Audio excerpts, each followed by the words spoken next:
안녕하세요. 공무원으로 일하고 있는 30대 여자입니다. 여러분에게 공평은 어떤 의미인가요? 모든 사람들에게 똑같은 몫을 주는 거? 아니면 부족한 사람은 부족한 만큼 주고 넘치는 사람은 이미 넘치니까 그것보다 적게 나눠주는 거? 사람마다 살아온 방식마다 공평이라는 건 제각기 다른 모습을 하고 있습니다.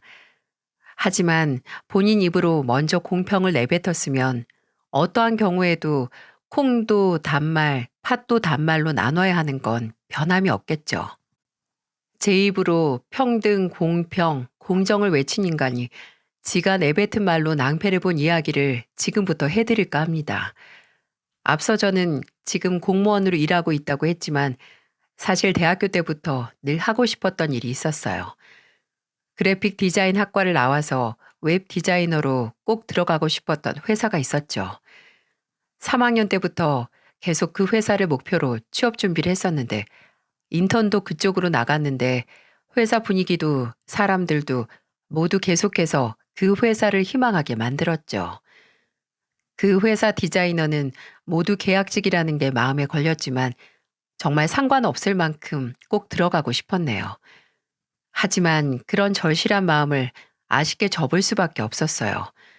바로 제가 저희 집안을 책임져야 할 때가 준비도 하지 않은 상황에서 찾아왔기 때문이었죠. 저희 아버지께서는 오랫동안 용달 이삿짐 센터를 운영하셨는데 수입이 여유롭진 않았어도 저희 집 식구들이 먹고 살 만큼은 됐습니다. 또 저보다 5살 많은 오빠가 시작한 사업에 물질적인 지원도 해주셨으니 나쁘지 않았죠. 그런데 예상치 못한 불행은 한순간이더라고요. 아버지께서 용달 운전하다가 크게 사고가 나신 거죠. 용달 트럭이 쓰러질 정도로 큰 사고였는데 아버지께서는 정말 기적적으로 목숨은 건지셨어요. 하지만 다리는 온전하지 못했어요. 몇 번의 수술 끝에도 다친 신경은 다시 살릴 수 없었고 아버지께서는 60대의 하반신 마비 판정을 받고 마셨습니다. 집안의 가장이었던 아버지께서는 한순간에 하던 일을 접으셨고 어머니께서는 여기저기 뭐든 할 수 있는 일을 다 찾고 다니셨어요. 동네 아주머니들이나 친한 동창들에게 부탁해서 식당 일이거나 건물 청소, 학원 버스 운전까지 하셨죠. 도움을 줬던 만큼 오빠에게 받으면 좋았을 텐데 오빠도 하던 사업이 잘 풀리지 않아 본인 몸 하나 건사하기도 바빴거든요. 그런 집에서 계약직이라는 꿈의 직장은 너무 큰 위험이 부담되었기에 저는 안정적으로 다닐 수 있는 공무원 공부를 시작했어요. 대학 졸업하기 전부터 공부를 시작해서 다행히 뒤숭숭한 집안 분위기를 어떻게든 잊고 집중해서 다행히 졸업하고 1년이 지나기 전에 구급 공무원 시험에 합격을 했습니다. 솔직히 처음 받았던 월급은 제 입에 풀칠하기도 모자랐네요. 하지만 받은 월급 중 절반 이상을 집에 생활비로 보탰어요. 그리고 두 번째 월급을 받았을 때 신용카드를 만들어서 어머니께 드렸습니다. 앞으로 식비 같은 자잘한 생활비는 이 카드로 하라고 말이죠. 엄마, 이거 이번에 엄마 이름으로 만든 신용카드예요. 이거 가지고 다녀요. 이런 걸 왜 만들었어? 빛나 네가 무슨 돈이 있다고. 엄마도 일하고 있는데. 내 월급 알면 그만큼 엄마가 알아서 써줘요. 한도는 일단 300으로 잡았는데 그거 다 쓰면 엄마 딸 거덜나요?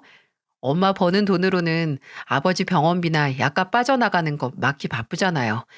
장볼 때만이라도 마음 놓고 써요.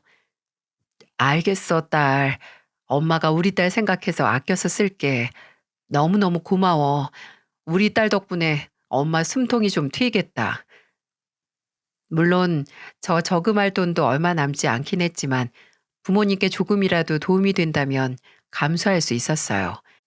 또 저희 부모님께서 딸의 돈을 펑펑 쓰고 그 소중함도 모르는 분들이 아니었기도 했고요. 그런데 받는 월급은 부모님께 드리고 제가 남는 걸 조금 쓰고 저금하고 하느라 딱히 사생활을 만들 시간도 없었어요. 정말 한 달에 한두 번씩 가끔 친구들 만나서 술을 먹는 게 다였습니다.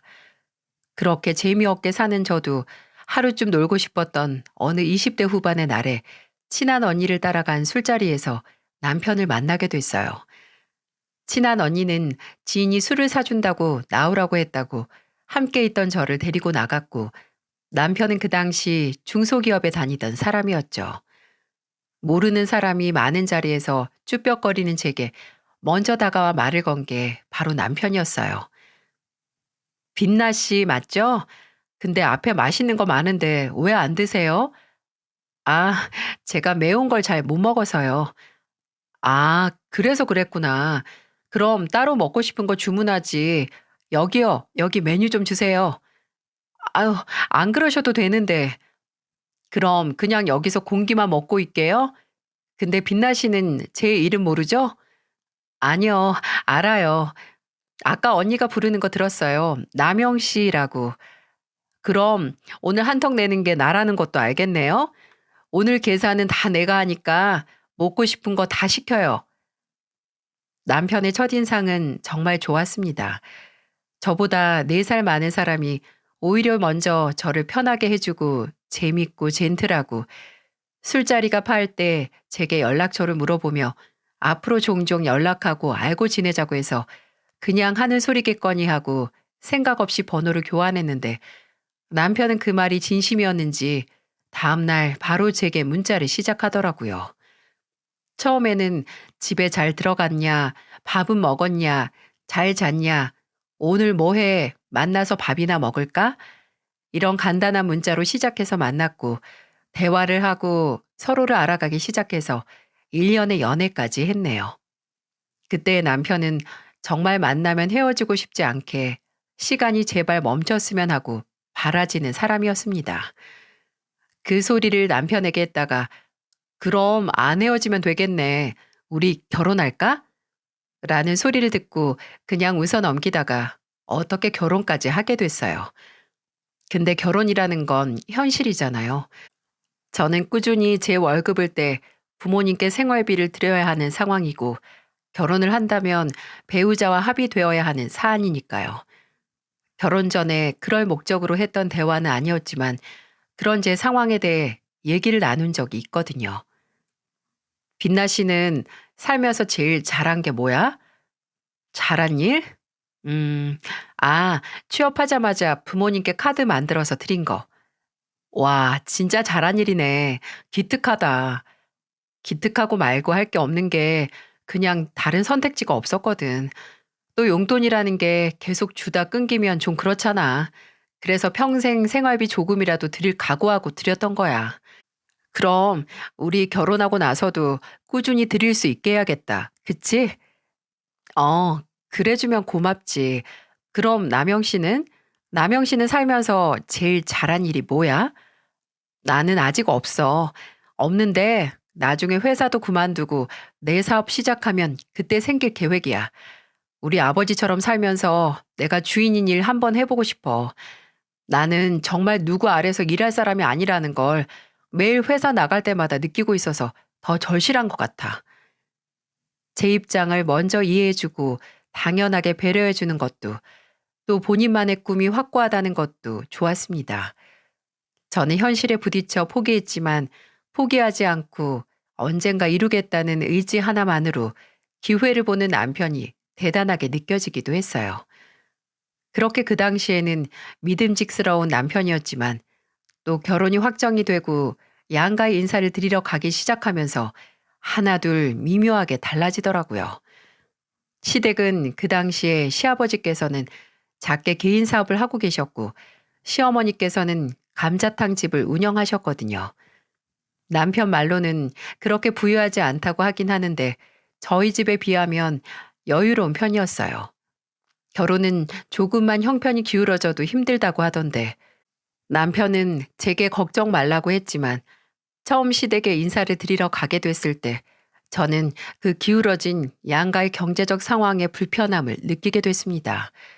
시어머니께서는 명색이 공무원 며느리라고 저를 꽤 마음에 들어하는 눈치이긴 했어요. 공무원이면 어려서부터 공부 잘했겠다.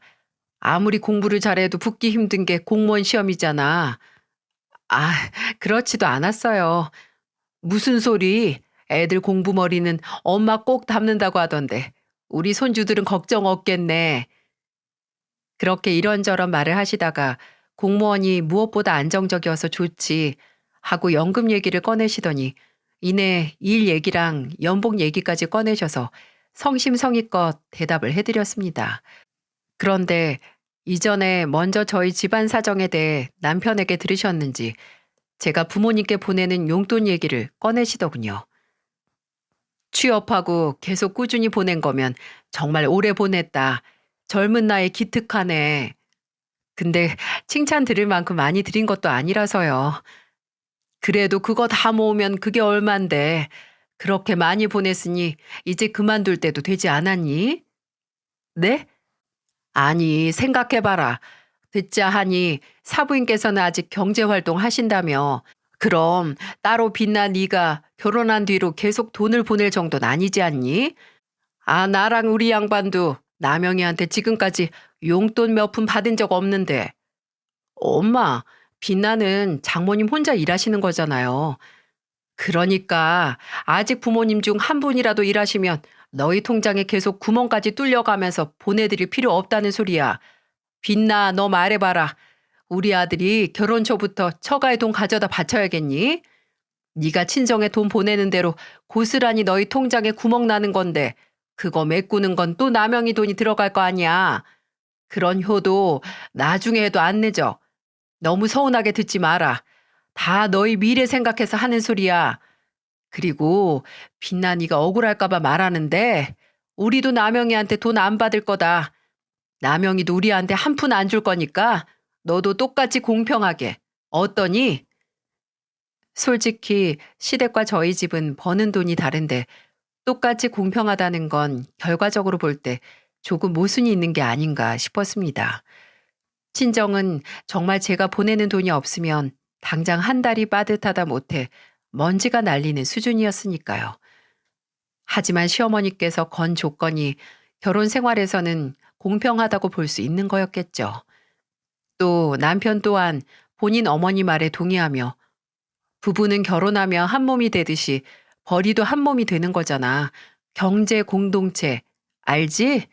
앞으로 아이도 태어나고 돈도 모을 생각이면 어머니 말이 맞는 것 같아. 나도 우리 부모님께 일절 돈 안 보낼 테니까 당신도 똑같이 하자는 거잖아. 어? 서로 똑같이 공평하게 말 맞추고 시작하는 게 여러모로 좋은 것 같아. 라고 말하더군요. 나중에 시댁과 남편과 상의 후에 최종적으로 한 달에 한 번씩 딱 30만 원 보내는 걸로 합의를 보고 나서야 남편과의 결혼을 진행할 수 있었어요. 결혼을 하고 나서는 부부가 각자의 친정과 시댁과 완전히 독립된 경제적 주체가 돼야 여러모로 문제가 일어나지 않는 건 맞으니까요. 그렇게 남편과 결혼을 한 후에 꾸준히 친정에 달 30만 원씩 보내게 됐어요. 결혼 후 보내는 돈이 적어진 만큼 어머니께서는 일을 늘리셨지만 부모님께서는 제가 결혼을 해서 이제 남편과 따로 돈을 저축해야 한다는 걸 이해해 주셨습니다. 그런데 결혼하고 4년 만에 의도치 않게 친정에 더 도움이 될 수 있는 기회가 찾아왔어요. 제가 결혼 후에 첫째를 낳고 2년 뒤에 또 둘째를 낳았거든요. 첫째 낳고는 복직해서 일하면서 첫째를 돌보는 게 힘들긴 했어도 어떻게든 되더라고요. 근데 이제 2살 된 아이와 새로 태어난 아이를 두고 복직해서 일을 하는 건 전혀 다른 얘기였습니다. 육아의 마법인지 뭔지 돌봐야 할 자식은 그냥 2배가 된 것뿐인데 제 힘은 대체 왜 4배 이상이 되는 것 같을까요? 심지어 둘째를 낳고 난 그 시기에 남편이 회사를 그만두고 바라고 바라던 본인만의 사업을 시작해서 육아에 집중할 수 없이 밖에서 보내는 시간이 많았기에 제가 더 힘에 부쳤죠. 처음에 남편이 사업을 막 시작하고 몇 번을 제게 잘못을 했었거든요. 일단 둘째를 임신했을 때부터 집에 있는 시간이 전혀 없었고 또 한 번은 저는 집에서 잔뜩 튼 배에 크림 발라가면서 고생할 때 고급 룸살롱 영수증을 저한테 들켜서 한바탕 난리가 나기도 했습니다. 그때 남편은 2번 다시 그런 곳에는 가지도 쳐다도 보지 않겠다는 각서를 썼었어요. 그걸 어긴다면 전 재산을 제게 몰수당한 뒤 이혼하겠다고 적기도 했었죠.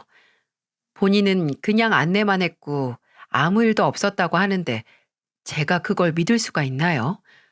거기에 엎친 데 덮친 격으로 제가 예정보다 빠른 산통으로 병원에 실려가 유도분만으로 애를 낳던 날에는 아예 연락 자체가 안 됐습니다. 아이를 낳고 병실에서 힘없이 늘어져 숨만 쉬고 있을 때 얼빠진 얼굴로 슬며시 병실로 들어올 때 그 남편의 얼굴. 저는 정말 숟가락 들 힘도 하나 없었는데 그때 무슨 힘이 났는지 서랍장 위에 있던 보온병을 남편 얼굴로 던져버렸어요. 마일리지도 아니고 그동안 쌓인 잘못이 많다는 걸 본인도 알고 있었는지 제가 복직하고 얼마 안 가서 애들 볼 사람 고용에 대해 상의할 때 먼저 제안을 하더라고요. 여보, 어차피 사람을 쓸 거면 장모님은 어때? 우리 엄마? 지금 식당 일 하고 계신데? 식당 일 힘들잖아. 저번에 다리 아파서 병원도 갔다 오셨다며. 어차피 일하실 거면 편한 딸 집에서 예쁜 손주들 보면서 돈 버는 건 어떠냐 이거지. 지금 식당에서 얼마 버시지? 150에서 한 180 정도? 정확하게는 모르겠네. 그럼 우리 수입에서 반반씩 빼서 200으로 맞춰드리자. 안 그래도 결혼하고 나서 여보가 처가에 보내는 돈 줄인 다음에 마음 편치 않았던 거 잘 알아. 나도 늘 신경 쓰고 있었고. 또 내가 일 시작하면서 가정에 좀 소홀했어? 또 나도 다른 사람보다는 장모님께 우리 애들 맡기는 게 제일 마음 놓일 것 같으니까 하는 말이야. 근데 우리 엄마야 괜찮다고 하실 텐데 어머니께서 뭐라 하시지 않을까? 친정에 돈 보내는 거 싫어하시잖아. 그게 어떻게 돈을 보내는 거야? 정당하게 돈을 버는 거지. 우리 어머니 정당한 절차 거친 건 뭐라고 안 하셔. 걱정 마. 크게 내색은 안 했지만 대환영이었습니다. 안 그래도 어머니께서 힘든 식당 일을 그만두고 다른 일을 알아봐야 하나 하시던 참이었는데 손주 돌보는 게 식당 일보다 안 힘든 건 아니었어도 그래도 제 집에서 조금이라도 편히 일하시면서 돈도 더 받게 되는 거니까 고민할 필요도 없는 조건이었죠. 그렇게 제가 둘째를 낳고 복직을 하면서 어머니께서는 새로운 일을 시작하게 되었습니다. 다행히 시어머니도 괜한 트집을 잡지 않으시고 그냥 잘 됐네 이렇게 넘어가시더라고요. 그냥 무작정 없는 살림에 용돈을 드리는 게 아니라 정당하게 일을 한 대가를 어머니께 드리는 거니 마음이 훨씬 더 가벼웠고 결혼하고 마음속에 무겁게 가지고 있던 짐이 덜어진 기분이었어요. 그런데 그게 그렇게 오래 가지 않더라고요. 일단 남편과의 마찰이 너무 심해졌어요. 아직 초기였던 남편의 사업은 간신히 적자는 면했지만 왜 사업을 시작하고 나서는 몇 년간 제대로 된 흑자 보기 어렵다고 하잖아요. 남편의 일이 딱 그 과도기에 있는 것 같았죠. 꿈에 그리던 사업이 정작 시작하고 나서 제자리를 찾지 못하니 남편도 갑갑하고 불안했겠죠. 처음에는 그 초조함을 제게 화풀이하는 건 참을만 했습니다. 부부이고 사랑하는 사람이 상황이 버거워서 감정 조절을 못하는 거라고 생각하니 그냥 그 순간 눈 딱 감고 넘어갈 만 했어요. 근데 저희 어머니께 우리 애들에게 그 짓을 똑같이 하는 걸 보고 더 이상은 참지 못하겠더라고요. 남편의 예민함은 한도 끝도 모르고 영역을 넓히다가 끝내 어머니와 애들에게까지 영향을 끼쳤어요. 애들이 아빠가 오랜만에 집에 와서 아는 척만 해도 저리 가라고 피곤하다고 하면서 저한테 아직 초저녁인데 애들 재우라고 툴툴거립니다. 제가 그걸 보고 참다가 헛웃음을 치면서 말했어요. 누가 보면 어느 나라 대통령 정도는 되는 줄 알겠다. 집에 와서 애들 한번 안아주기도 힘들 정도로 그렇게 피곤해? 애들한테 다정하게 말하는 거 그거 할 힘도 안 남아있을 정도로 일하다가 들어오는 거야? 아, 왜 또 시비야? 난 뭐 애들하고 안 놀아주고 싶겠어? 나는 애들 안 예쁜 줄 아냐고. 안 그래도 피곤한데 당신까지 보태지 마. 내 말은 당장 애들이랑 놀아주라는 게 아니라 말이라도 좋게 하라는 거야. 당신 피곤한 거 누가 몰라? 그런데 나도 피곤해. 당신 일이 힘들어서 잊었나 본데 나도 밖에서 일하는 사람이야. 그래도 최대한 애들한테 나 피곤하고 힘든 거 티 안 낸다고. 제발 그 피곤하고 힘든 거 애들한테 짜증내고 화풀이하면서 풀지 마. 애들이 뭘 알아? 혜림이는 그냥 아빠 봐서 반가워서 그러는 건데 애들이 무슨 당신 예민한 거 받아주는 용으로 이 집에 있는 거냐고. 이렇게 시작했던 싸움이 정말 수십 번은 더 되었어요. 그래도 어머니 앞에서 싸우기 싫어서 꾹꾹 참고 참다가 터뜨렸는데 한 번은 어머니 앞에서 큰 소리 낼 수밖에 없었던 상황이 있었어요. 남편이 밤 늦게까지 또 일 때문이라고 하고 술을 진탕 먹다 새벽에 들어온 날이 있었는데 제 출근 시간보다 먼저 집에 오시던 어머니께서 사위가 술 먹고 들어왔다는 얘기를 제게 듣고 해장하고 출근하라고 찌개를 끓이셨거든요. 그때 콩나물이나 뭐 마땅히 해장국 끓일 게 없어서 평소 좀 매콤하게 끓인 청국장찌개를 좋아하던 남편을 위해 어머니가 매운 청국장찌개를 그 아침에 부랴부랴 남편 출근 시간에 맞춰 끓이셨어요. 그런데 찌개가 다 끓어가고 남편이 잠에서 깰 때쯤 안방에서 세상 짜증났다는 걸 티내는 소리가 들려오는 겁니다.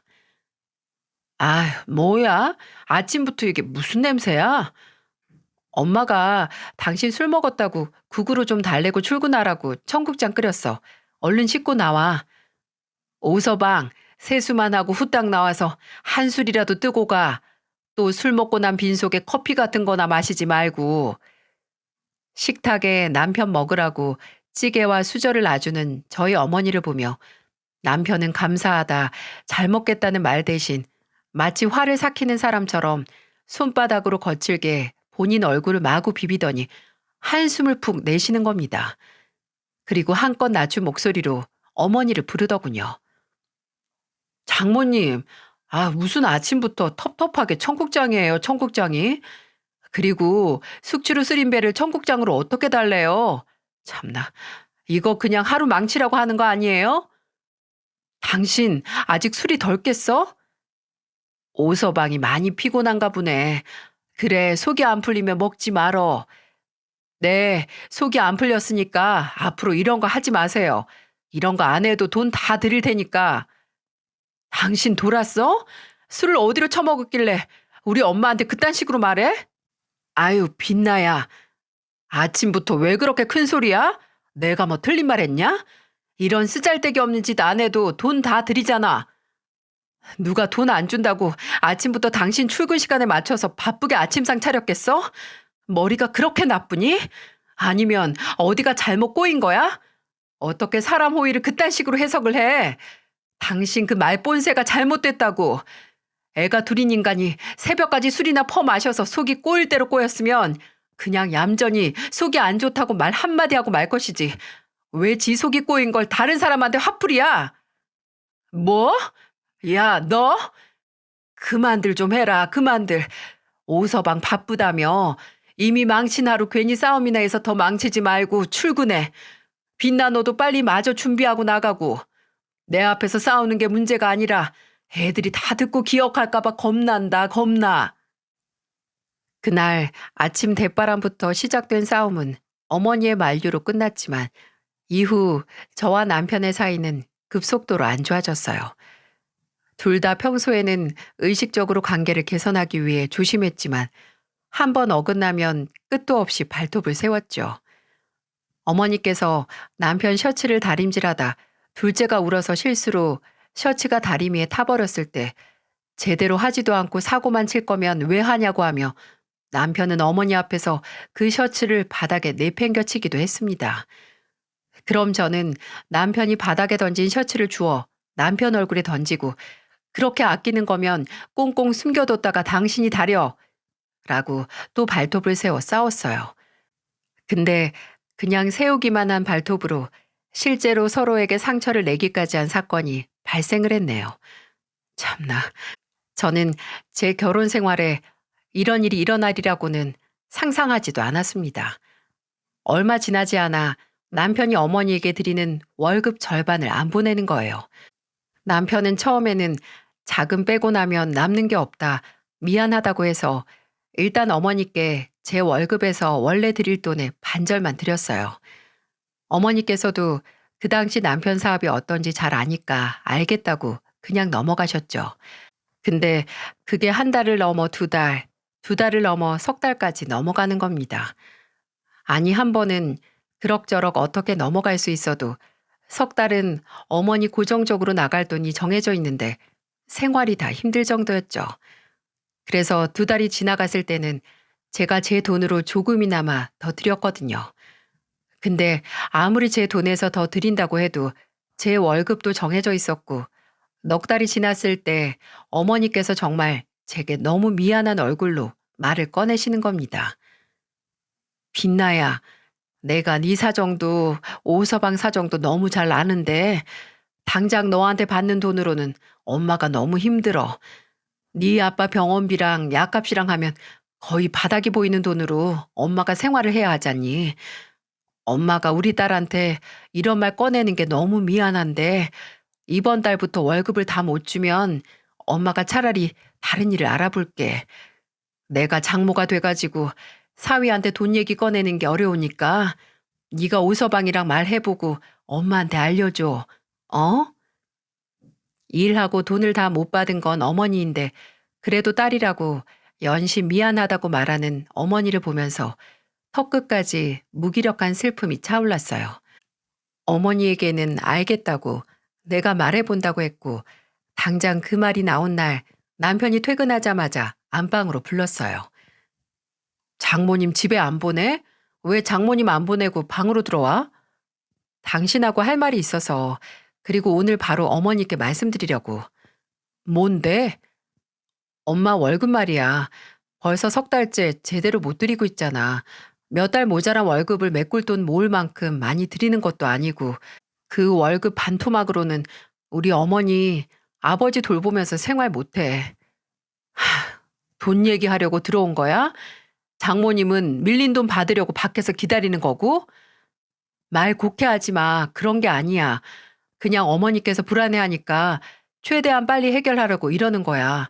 나도 괜히 당신 독촉하기 싫어. 독촉하기 싫으면 독촉하지 마. 지금 당장 어떻게 하라고? 내가 대출이라도 받을게. 공무원 대출 받아서 어머니 밀린 월급이랑 앞으로 드릴 월급 해결하는 거. 뭐? 대출?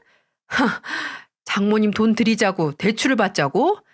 진짜 장모님도 너무하신다. 아니, 손주 봐준 돈을 딸이 대출까지 받아서 드려야 하는 거야? 아니, 본인 손주들 아니냐고. 다른 사람 애도 아니고 본인 딸 애들인데 기어코 그 돈을 다 받아야겠대? 당신은 왜 사업 시작하고 말을 그딴 식으로 해? 그 돈 그냥 드리는 거 아니야. 우리 어머니가 정당하게 노동해서 받아야 하는 대가야.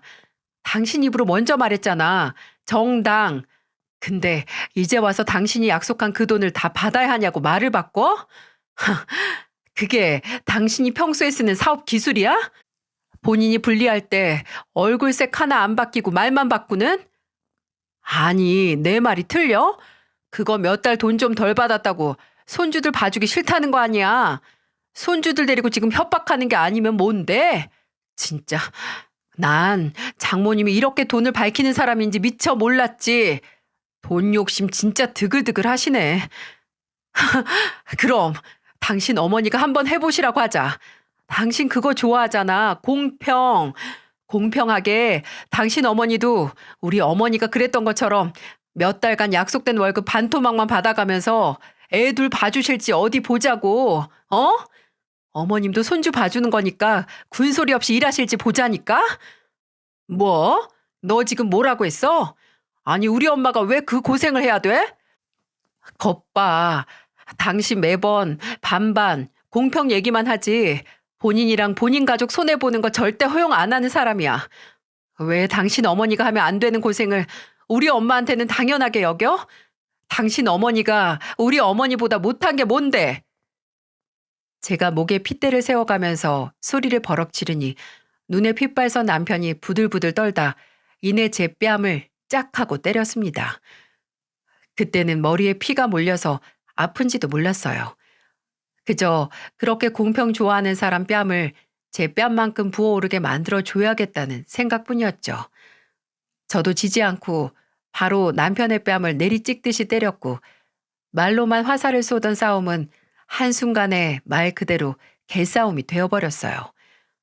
큰 소리에 놀란 어머니께서 들어와 말리시기 전까지 거의 서로 멱살까지 잡을 뻔했네요. 어머니는 거의 몸싸움을 하고 있는 저희를 보며 빽 소리를 지르셨죠. 어머니는 남편을 밀치면서 어떻게 내 딸에게 또 네 아내한테 손을 들 수 있냐고 소리를 지르셨고 제게는 부모와 자식 있는 집에서 대체 이게 뭐 하는 짓이냐고 내가 널 이렇게 키웠냐 화를 내셨죠. 어머니의 따끔한 중재로 저희는 정신을 차리고 일단 어머니에게 사과를 드렸지만 서로 쳐다보지 않았습니다.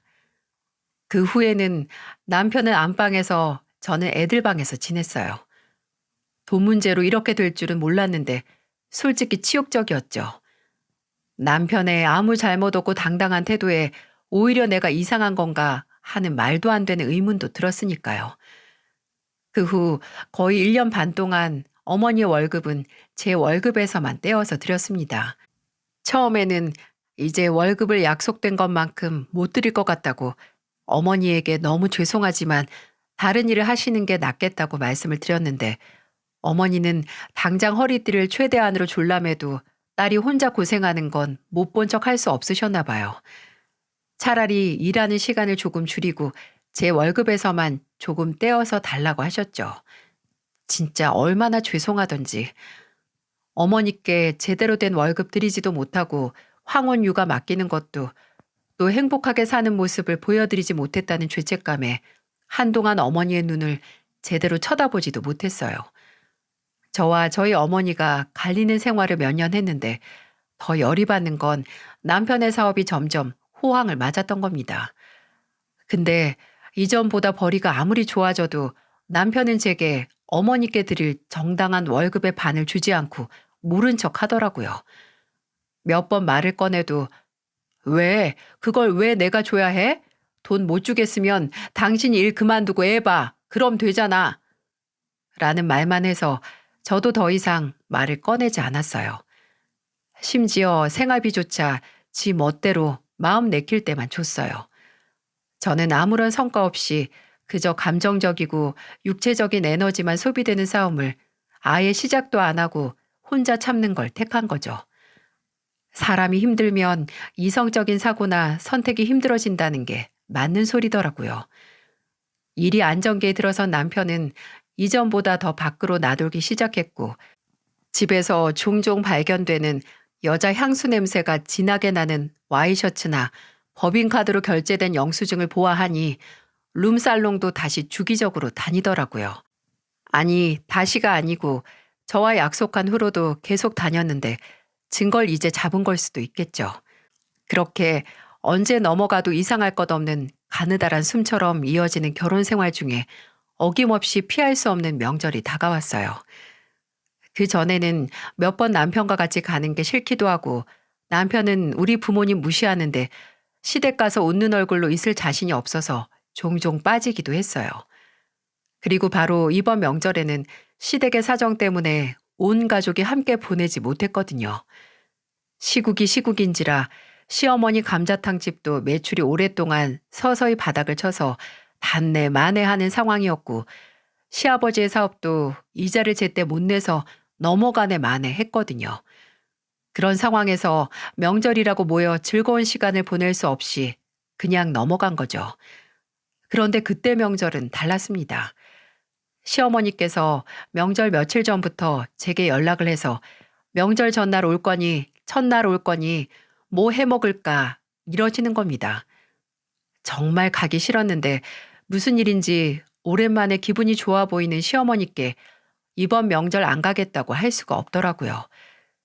그렇게 하루 버린다고 생각하자 하루만 꾹 참자 하고 시댁에서 정말 기계처럼 음식 준비하고 시부모님과 대화를 했어요. 골이 깊은 남편과는 정말 필요한 의사소통만 했고요. 이르게 차린 저녁 식사만 마치고 바로 집에 가려고 하는데 어쩐 일인지 시부모님 두 분 다 신이 나셨는지 연신 술까지 드시면서 자리를 끝내지 않으시더라고요. 끝내 시어머니는 많이 마셔서 머리 아프다고 안방에 들어가서 잠드셨고 애들은 거실 구석에서 잠들었네요. 저와 남편 그리고 흥에 취하고 술에 취한 시아버지가 남았습니다. 시아버지는 술의 힘으로 본인이 살아온 날에 대해 어떻게 사업을 시작했는지, 시어머니는 어떻게 만났으며 남편과 서방님을 그동안 어떻게 키웠는지에 대해 마치 위인전 이야기하듯 줄줄 늘어놓기 시작했어요. 도저히 안 끝나겠다 싶어서 애들이라도 작은 방에 눕히고 오기 위해 일어나려고 하는데 한창 기울어진 사업 얘기를 하던 시아버지가 이런 말을 꺼내시는 겁니다. 그게 성공은 못했어도 내 마누라, 내 자식들 굶기지 않을 만큼 잘했던 사업이, 그게 한순간 무너질 뻔했다 이거야. 근데 내가 누구냐? 이 오필석이가 누구냐? 그렇게 쉽게 안 무너진다 이거야. 왜? 다 잘 키운 우리 장남 덕분이지, 응? 우리 장남이 아버지 따라 어엿하게 사업가로 성공해서 이 아버지가 벼랑 끝에 몰렸을 때 도왔다 이거야. 이게 대체 무슨 소릴까요? 도와? 누가 누구를? 하는 쎄한 생각에 도로 자리에 앉았어요. 근데 그때 제 의심에 불을 붙이듯 남편이 이러더군요. 아버지, 많이 취하셨어요. 이만 들어가서 주무세요. 네? 왜 여보? 아버님이 오랜만에 즐거워하시는데 그냥 둬. 아버님, 계속 말씀해 주세요. 남편이 어떻게 도와드렸는데요? 어? 아, 우리 며느리 결혼 참 잘했지. 이렇게 성공한 남편도 있고. 맞아요, 아버님.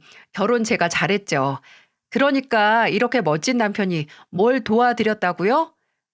야, 그만해. 아, 우리 장남이 아버지 빚 때문에 사업 말아먹으면 안 된다고 1억을 턱하니 내놨잖아. 그걸로 우리 마누라 감자탕집도 문 안 닫고. 참, 내가 자식 하나는 기똥차게 잘 키웠어. 시아버지는 그 말을 마지막으로 그저 웅얼웅얼 거리면서 점점 잠에 취해가는 것 같았습니다. 근데 저는 그런 모습에 상반되게 정신이 말똥말똥해지는 것 같았어요. 1억? 우리 엄마한테 월급 주는 건 그렇게 아까워서 안 주더니 당신 집에는 1억이나 갖다 바쳤어? 참나, 그 1억 내가 번 돈으로 우리 부모님 드린 거야. 내가 무슨 당신 돈 썼어? 부부는 경제 공동체라고, 내가 돈 안 보내면 당신도 절대 안 보낸다고 공평하게 하자고 한 거 당신 주둥이에서 나온 말이야. 그리고 당신이 그 돈 벌고 모을 동안 난 뭐 놀았니? 나는 우리 일할 때 어머니가 대신 애들 봐드리면서 받는 월급도 한동안 다 내가 부담했고 생활비도 거기서 남은 쥐꼬리만한 돈에서 썼어. 당신이 그 돈 만들 수 있었던 게 내가 혼자 아둥바둥하면서 애써서 할 수 있었던 거라고. 장모님한테 지금까지 계속 30만 원씩 드린 건 기억 못해? 애들 봐준 용돈도 드리고. 계산기 두들길 거면 제대로 끝까지 두들겨. 지금까지 드렸던 용돈이랑 애들 맡기고 드린 월급 다 합쳐도 1억 근처도 안 가. 그리고 애들 보고 드린 건 용돈이 아니고 받아야 마땅할 돈 드린 거고 그것도 당신이 약속했던 거야. 어쩜 그 입에서 나오는 말 중 제대로 지켜지는 말이 하나도 없을 수가 있어? 우리 부모님이 그렇게 만만하니? 평등하게 공평하게 먼저 말 꺼낸 인간이 지 부모만 부모라고 상의도 없이 그 큰 돈을 보내?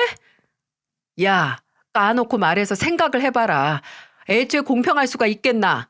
너희 부모님이랑 우리 부모님은 원래 돈으로 쪼들린 적이 없는 분들이야. 근데 너희 부모님은 원래 없는 사람이잖아. 원래 구멍난 가계부에 그 구멍 조금 더 커진다고 뭐 달라지는 거 있어? 개소리 다 했니? 진짜 인성이 썩을 대로 썩어서 악취가 다 날 지경이다. 차라리 결혼 전에 당신 그 치졸하고 추한 속내 드러내지 그랬어. 아예 이 지옥 같은 생활 시작도 안 하게. 아, 그럼 헤어지던가. 나 안 말려. 야, 난 오히려 네가 아직까지 나랑 안 헤어진 것도 신기하다. 그 대접을 받으면서도 계속 붙어 살고 싶냐? 여자는 본인 스스로 본인이 받을 대접을 만드는 거야. 너는 나한테 온갖 치욕을 다 받아도 버텼으니 딱 그 수준의 대접 받아도 되나 보다. 뚜껑이 열린다는 게 이런 건가 봅니다. 부들부들 떨리다 못해 몸이 진공 상태가 된 것처럼 숨이 턱 하고 막혔어요. 저는 짧게 숨을 뱉어낸 다음에 차게 식은 목소리로 말했어요. 그렇게 말해줘서 고맙네. 후회도 미련도 없이 헤어질 수 있겠어. 그래, 끝내자. 나도 말할 때마다 썩은 내가 풀풀 풍기는 인간 쓰레기랑은 도저히 못 살겠으니까. 뭐? 너 진심이야? 그래, 진심이다 이 새끼야. 끝내자고. 저는 그대로 앞에 있던 저녁상을 다 엎었습니다. 남편도 제가 그렇게까지 할지는 생각 못했는지 하면서 뒤로 물러나며 당황을 했고, 잠들었던 시아버지도 일어나 어안이 벙벙한 상태로 바닥에 쏟아진 음식을 바라보고만 있더군요. 너 미쳤냐? 아니 이게 무슨 짓이야? 내가 안 미쳤으면 사람이냐? 너 같은 놈이랑 결혼까지 해서 살았으니 당연히 미쳤겠지. 더 미치는 꼴 보여줘? 나 당신이 그렇게 꿈에 그리다가 겨우 성공한 사업에 대해 내 지분 요구할 거야. 몇 년 동안 나 혼자 살림하고 나 혼자 애 보고 나 혼자 애 봐준 어머니 월급 주고 생활비까지 내가 해결했던 거, 그걸로 재산 분할 신청해서 당신이 그렇게 말하던 정당한 요구에서 내가 받을 수 있고 받아야 하는 거 다 받아낼 거라고. 그래 해라. 안 말려. 다행이네. 그리고 당신 잊고 있었나 본데 룸살롱 갔다가 처음 걸렸을 때 쓴 각서 아직도 나 가지고 있어. 근데 당신 40이 넘었으면서 아직도 다니더라. 그것도 어떻게 해서든 나한테 유리한 대로 쓸 테니까 알고 있으라고. 지금까지 당신이 나한테 그리고 애들하고 우리 부모님한테 했던 업보 이번 기회로 싹 다 돌려줄 테니까. 그렇게까지 하고 싶냐? 그게 될 것 같아? 두고 보자고. 그리고 당신 말대로 내가 받을 대접 수준 내가 만드는 거야. 그게 꼬우면 그 매번 책임도 못 지는 주둥이 당장 꼬매던가. 저는 그렇게 말하고 막 잠에 깬 첫째 손을 잡고 아직 잠들어 있는 둘째를 안아들고 집으로 돌아왔습니다. 남편은 끝까지 저를 잡지 않고 오히려 제 선언을 조롱했어요. 한동안 그 조롱을 함께 사는 집안에서 들어야 했죠. 근데 진짜 웃긴 게 어디서 뭘 듣고 왔는지 지도 변호사를 고용해서 제가 재산 분할로 받을 수 있는 지분이 상당할 수 있다는 걸 알게 된 건지 제게 넌지시 합의 이혼을 하자고 제안하더라고요. 야, 우리 애가 둘이다.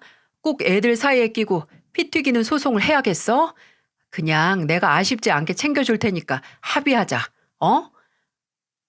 하지만 저는 제 가치를 잘 알고 있었습니다. 정확히는 제가 지금까지 참고 견뎌온 역사의 가치를 말이죠. 마치 본인이 손해보는 척 제안을 하는 남편 앞에서 네가 그 가벼운 주둥이 실로 꼬매고 오면 생각해볼게. 이렇게 말하고 무시했어요. 본격적으로 변호사를 고용해서 소송을 시작하자마자 집을 나와서 친정으로 갔습니다. 어머니께서도 제가 어떻게 살았는지 직접 눈으로 확인하셨기에 그저 제게 잘 왔다고, 잘 참았다고, 이제 더는 참지 말라고 해주셨네요. 아버지께서도 당장 일어날 수만 있으면 그놈 요절을 내고 싶다고 아쉬워하기도 하셨고요. 정말 사용할 수 있는 카드는 모두 다 사용했습니다. 남편과 나눈 문자 목록도 다 변호사에게 넘겼어요.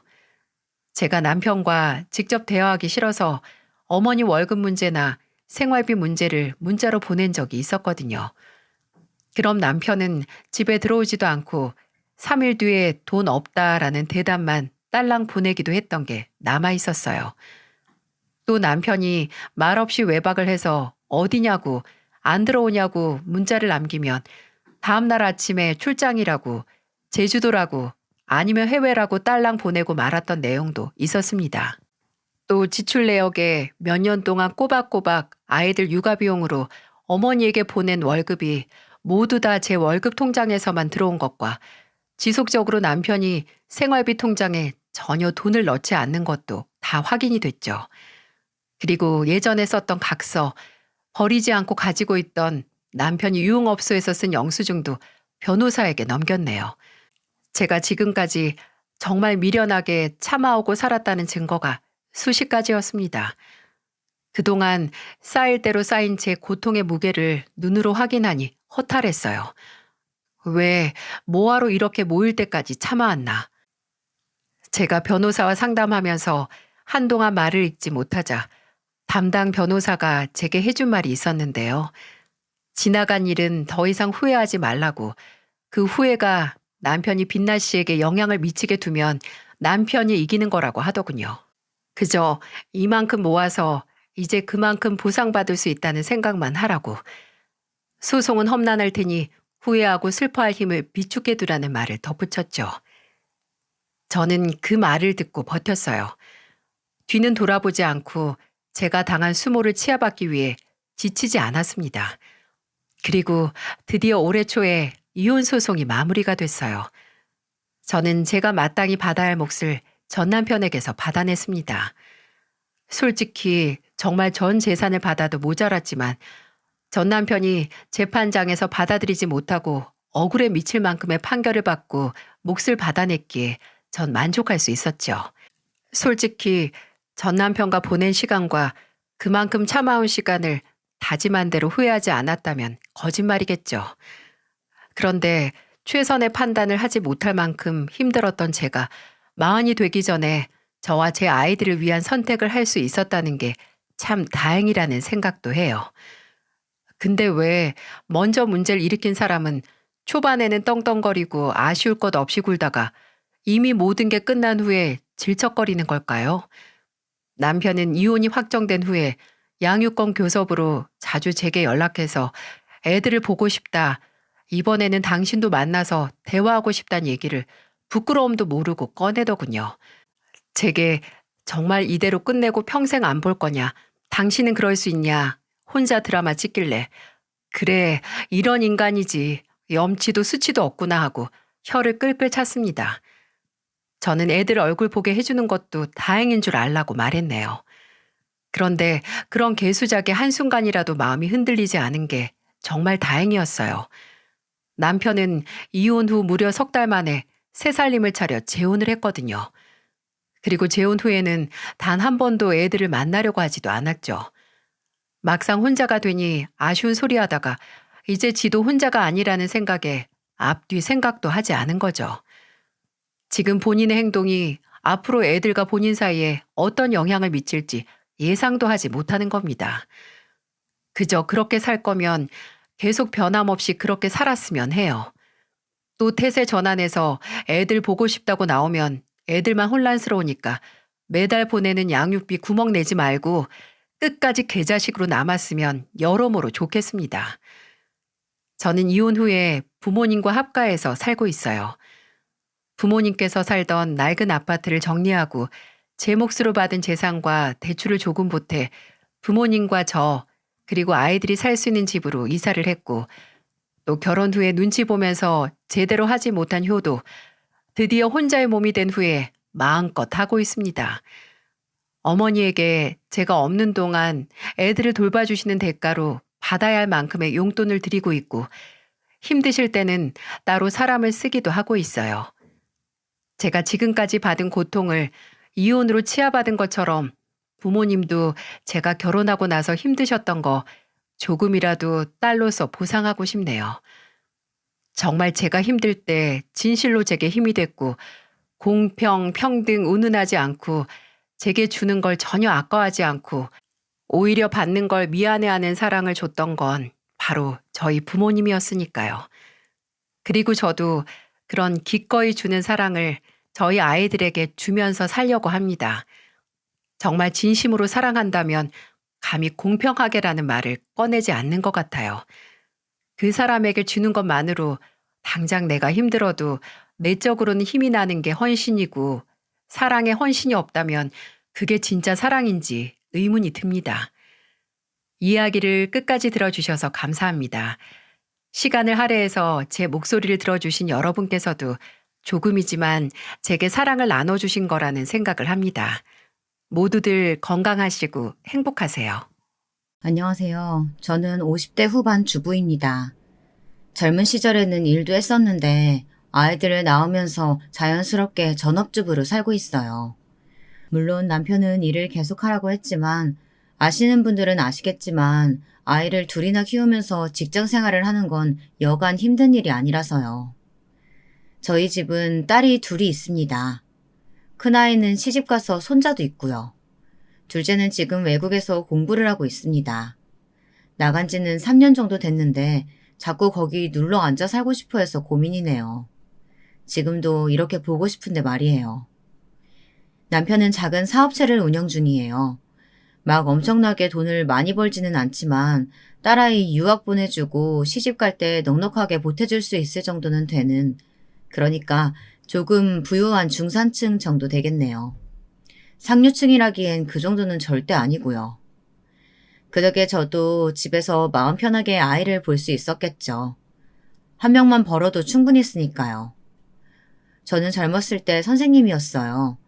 초등학교에서 아이들을 가르쳤는데 아직도 그때의 짬이 남아있는지 아이들을 잘 돌봅니다. 그래서 손자뿐 아니라 다른 집 아이들도 저를 좋아해요. 큰애가 손주를 안겨줬을 때 너무 좋았어요. 제가 나서서 키우겠다고 그래서 저희 집에도 자주 오고 그랬었는데 시간이 지나갈수록 집에 찾아오는 횟수가 점점 줄더라고요. 그게 참 섭섭했었습니다. 그때는요. 손주는 이제 4살이 됩니다. 말이 다른 아이들보다 좀 느린 게 영 걱정이었는데 큰딸 말로는 검사를 다 해봐도 별 문제는 없다고 그랬다더군요. 큰딸은 둘째 딸 못지않게 공부를 잘했어요. 근데 겁도 많고 걱정도 많은 성격이라 유학 가보고 싶으면 가봐도 된다는 제 권유도 거절했었습니다. 모르는 세상이 너무 무섭다고요. 둘째는 나가지 못해서 난리였는데 말이죠. 참 성격이 정반대인 자매예요. 키울 때도 그랬어요. 첫째는 뭐든 조용조용, 조심조심, 세심하고 섬세한 편이었고, 둘째는 뭘 해도 덤벙거리고 다쳐서 들어오고 목소리도 크고, 언니가 어디서 맞고 오면 동네를 다 뒤져서 자기 언니 때렸다는 아이를 찾아 몇 배로 때려주고 오는 그런 아이였어요. 큰딸은 대학을 졸업하고 나름 이름 있는 대기업에 취직을 했어요. 그리고 거기서 만난 직장 동료랑 2년 정도 연애를 하고 결혼을 했습니다. 26, 결혼을 하기엔 요즘 같은 세상엔 참 빠른 나이인데 어렸을 때부터 빨리 엄마가 되고 싶다는 말을 워낙 달고 살았던 아이라 크게 놀라지는 않았어요. 진짜 빨리 할 것 같았거든요. 그때 둘째가 23이었는데 언니 왜 이렇게 빨리 시집 가냐고 엉엉 울었던 기억이 있네요. 각설하고 사위는 그냥 평범한 사람이었어요. 딸이랑 같이 좋은 대학을 나와서 좋은 회사에 취직한, 사돈댁이 지방에서 농사를 크게 하시는데 사돈 어르신은 보기에는 덩치도 크고 험악하게 생기셨는데 그래도 참 성격이 호탕하신 분이라 며느리인 저희 딸을 참 이뻐라 하십니다. 때마다 농작물 같은 걸 저희 집에도 보내주셨고요. 상견례 날 만난 사돈어른들 모습을 보고 사위도 괜찮은 사람이겠구나 했어요. 그만큼 어르신들이 참 좋아 보였거든요. 그렇게 제 딸은 일찍 결혼했고 바로 그 다음에 아이를 낳았어요. 친구들 중에서 제가 할머니가 제일 일찍 됐는데 친구들은 좀 놀렸지만 사실 저는 좋았습니다. 아이를 좋아하거든요. 그래서 매주 저희 집으로 아이를 데리고 왔어요. 둘이 데이트를 하는 날에도 아이를 맡기고 가면 봐주기도 하고 딸아이가 체력적으로 좀 힘들다고 하면 며칠씩 저희 집에 아이를 두고 가기도 했습니다. 사실 지들이 봐도 제가 아이를 잘 보니까 그런 거였겠죠. 저에게 맡기고 여행이라도 며칠 다녀오는 날엔 그렇게 행복할 수가 없었습니다. 남편이 오죽하면 애 보면서 이렇게 좋아하는 사람은 당신밖에 없을 거라는 이야기를 몇 번이고 했을 정도니까요. 저는 그만큼 손주가 좋았어요. 너무 예뻤고요. 근데 아이가 어느 정도 크고 사위가 회사 일이 바빠지면서 저희 집에 오는 날이 점점 줄어들기 시작했어요. 그래서 아이를 보려면 제가 먼저 보고 싶다고 연락을 하거나 연락을 해도 오지 않으면 제가 아이를 보러 간 적도 있습니다. 그렇다고 둘째에게 말했더니 둘째가 그러더라고요. 엄마, 그거 되게 눈치 없는 걸 수도 있어. 뭐가? 내가 왜 눈치가 없어? 형부가 싫어할 수도 있다는 말이야. 한 번도 생각해 본 적 없는데 둘째의 말을 듣고 친구들에게 말해보니 친구들도 다들 저보고 눈치가 없다더군요. 시어머니가 그런 식으로 찾아오면 너 좋아? 하면서요. 생각해보니 저야 뭐 애 보고 싶다고 가는 거지만 사위 입장에서는 집에 어른이 있으면 불편하긴 할 것 같더라고요. 그래서 그 이야기를 들은 이후로는 찾아가지 않았습니다. 저는 아이가 보고 싶다는 이유이긴 하지만 사위 입장에서는 그래도 장모님인데 제가 아무리 편하게 해준다고 한들 신경이 안 쓰일 수 없겠다 싶었거든요. 아이가 보고 싶어도 정말 꾹 참았어요. 며칠에 한 번 딸아이가 해주는 영상통화로 보고 싶은 마음을 달래가며 견뎠습니다. 그러던 어느 날이었어요. 사위에게 전화가 왔습니다. 어머님, 이번 주 주말에 시간 있으세요? 왜? 무슨 일인가? 주말에 저희 집에 와서 하율이 좀 봐주세요. 집사람이 몸이 안 좋은데 제가 주말에 출장 일정이 잡혀서. 정말 너무 반가운 부탁이었어요. 물론 딸아이가 걱정되긴 했습니다. 잔병치레가 많은 아이이긴 했지만 며칠씩 앓아 누울 정도로 몸이 안 좋았던 적은 없었거든요. 그래서 사위와 전화를 끊은 뒤 곧장 딸아이에게 전화를 했어요. 엄마. 딸아이 목소리가 좋지 않더라고요. 그래서 덜컥 걱정이 됐습니다. 너 많이 아파? 이서방이 너 아프다고 하율이 봐달라고 그러던데. 아니, 그 정도는 아닌데. 그 사람은 왜 그런 부탁을 했대? 엄마 힘들게. 엄마야 힘들 게 뭐가 있어. 엄마 하율이 보는 거 좋아하는 거 너도 알잖아. 근데 네가 아프다니까 마냥 반가워할 수만은 없네. 아니, 그 정도 아니야. 내가 볼 수 있는데 참. 엄마 안 와도 돼요. 아니, 가. 하율이도 하율이지만 너 목소리 들으니까 네 얼굴도 한번 봐야겠다. 딸아이 목소리를 들으니 딸아이 얼굴도 봐야 마음이 놓이겠더라고요. 물론 딸아이가 걱정되긴 했지만 하율이를 볼 생각에 반가운 마음도 들었습니다. 그래서 제가 어딘가 기분이 좋아 보였나 봐요. 남편이 묻더군요. 뭐 좋은 일 있어? 주말에 나 아영이 집에서 자고 와요. 하율이 봐달래. 그게 그렇게 좋아? 아영이 몸 안 좋다는데 좋아하면 그렇긴 한데 그래도 하율이 보는 건 너무 반갑네. 너무 오랜만이라. 아영이한텐 혹여 그런 말 하지 마. 애 서운해한다. 내가 미쳤어요? 그런 말을 왜 해? 남편이 정말 못 말리겠다며 고개를 젓더군요. 그렇게 주말만을 기다렸어요. 그리고 대망의 주말. 아침에 눈 뜨자마자 그동안 하율이를 생각하며 하나둘 사둔 장난감과 옷들을 챙겨 집을 나섰습니다. 빨리 오셨네요. 사위가 웃으며 나오더군요. 딸아이는 왜 나오지 않나 싶어 뒤를 보니 사위가 말했습니다. 집사람 몸이 너무 안 좋아서 누워있어요. 많이 안 좋나? 그럼 병원을 가야 하는 거 아니야? 안 그래도 가서 링거도 맞고 왔어요. 주말 지나고도 안 좋으면 다시 가보려고요. 하율아, 할머니 오셨다. 그 말에 저 멀리서 방문이 열리고 하율이가 다다다 달려오더군요. 잘 나오지 않는 말로 제게 말을 걸었습니다. 할머니, 할머니! 하면서 말이에요. 그 모습이 너무 예뻐서 번쩍 들어하나 뽀뽀를 했습니다. 사위가 그 모습을 보고 있더니 꾸벅 고개를 숙이더라고요. 감사하고 죄송해요. 저는 지금 나가봐야 해서요. 가볼게요. 나 하율이 보는 거 좋아하는 거 알지 않나.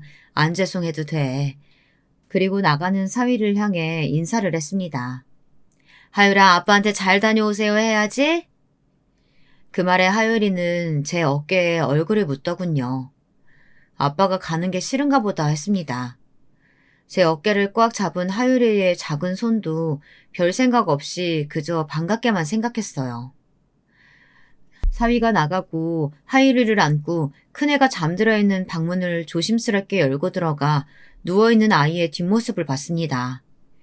아이는 이불을 꽁꽁 둘러싸매고 자고 있더군요. 가서 어디가 아픈지 물어보고 싶었지만 괜히 아픈 아이 자는 거 깨우는 게 더 좋지 않을 것 같아서 그냥 푹 자게 뒀어요. 그렇게 잠든 아이의 뒤통수만 보고 나와서 하율이랑 놀았습니다. 오랜만에 봐서 낯을 가리면 어쩌나, 날 알아보지 못하면 어쩌나 싶었는데 다행히 그러지는 않더라고요. 한참을 저와 놀던 하율이가 지쳤는지 잠든 후 시간을 확인했더니 4시가 넘었더라고요. 시간이 이렇게나 많이 흘렀을 줄 몰랐는데 아직 방 안에 아무 기척도 없는 딸아이가 걱정이 많이 되었습니다. 얼마나 아프면 아침도 점심도 먹지 않고 저렇게 죽은 듯이 누워서 잠만 자나 싶어서요. 딸아이가 잠들어 있는 방으로 조심스럽게 가서 아이를 살짝 흔들었어요. 살짝 흔들었는데도 아이는 아픈지 신음소리를 내더라고요. 순간 더 자게 내버려 둬야 하나 싶었지만 하루 종일 아무것도 먹지 않으면 다음날 더 고생할 것 같아서 그냥 깨우기로 했습니다. 정말 많이 아픈지 얼굴도 목소리도 기력이 하나도 없어 보이더라고요. 뭐라도 먹여야겠다 싶어서 얼른 나와서 뭐가 있는지 확인 후에 있는 재료들로 죽을 만들었습니다.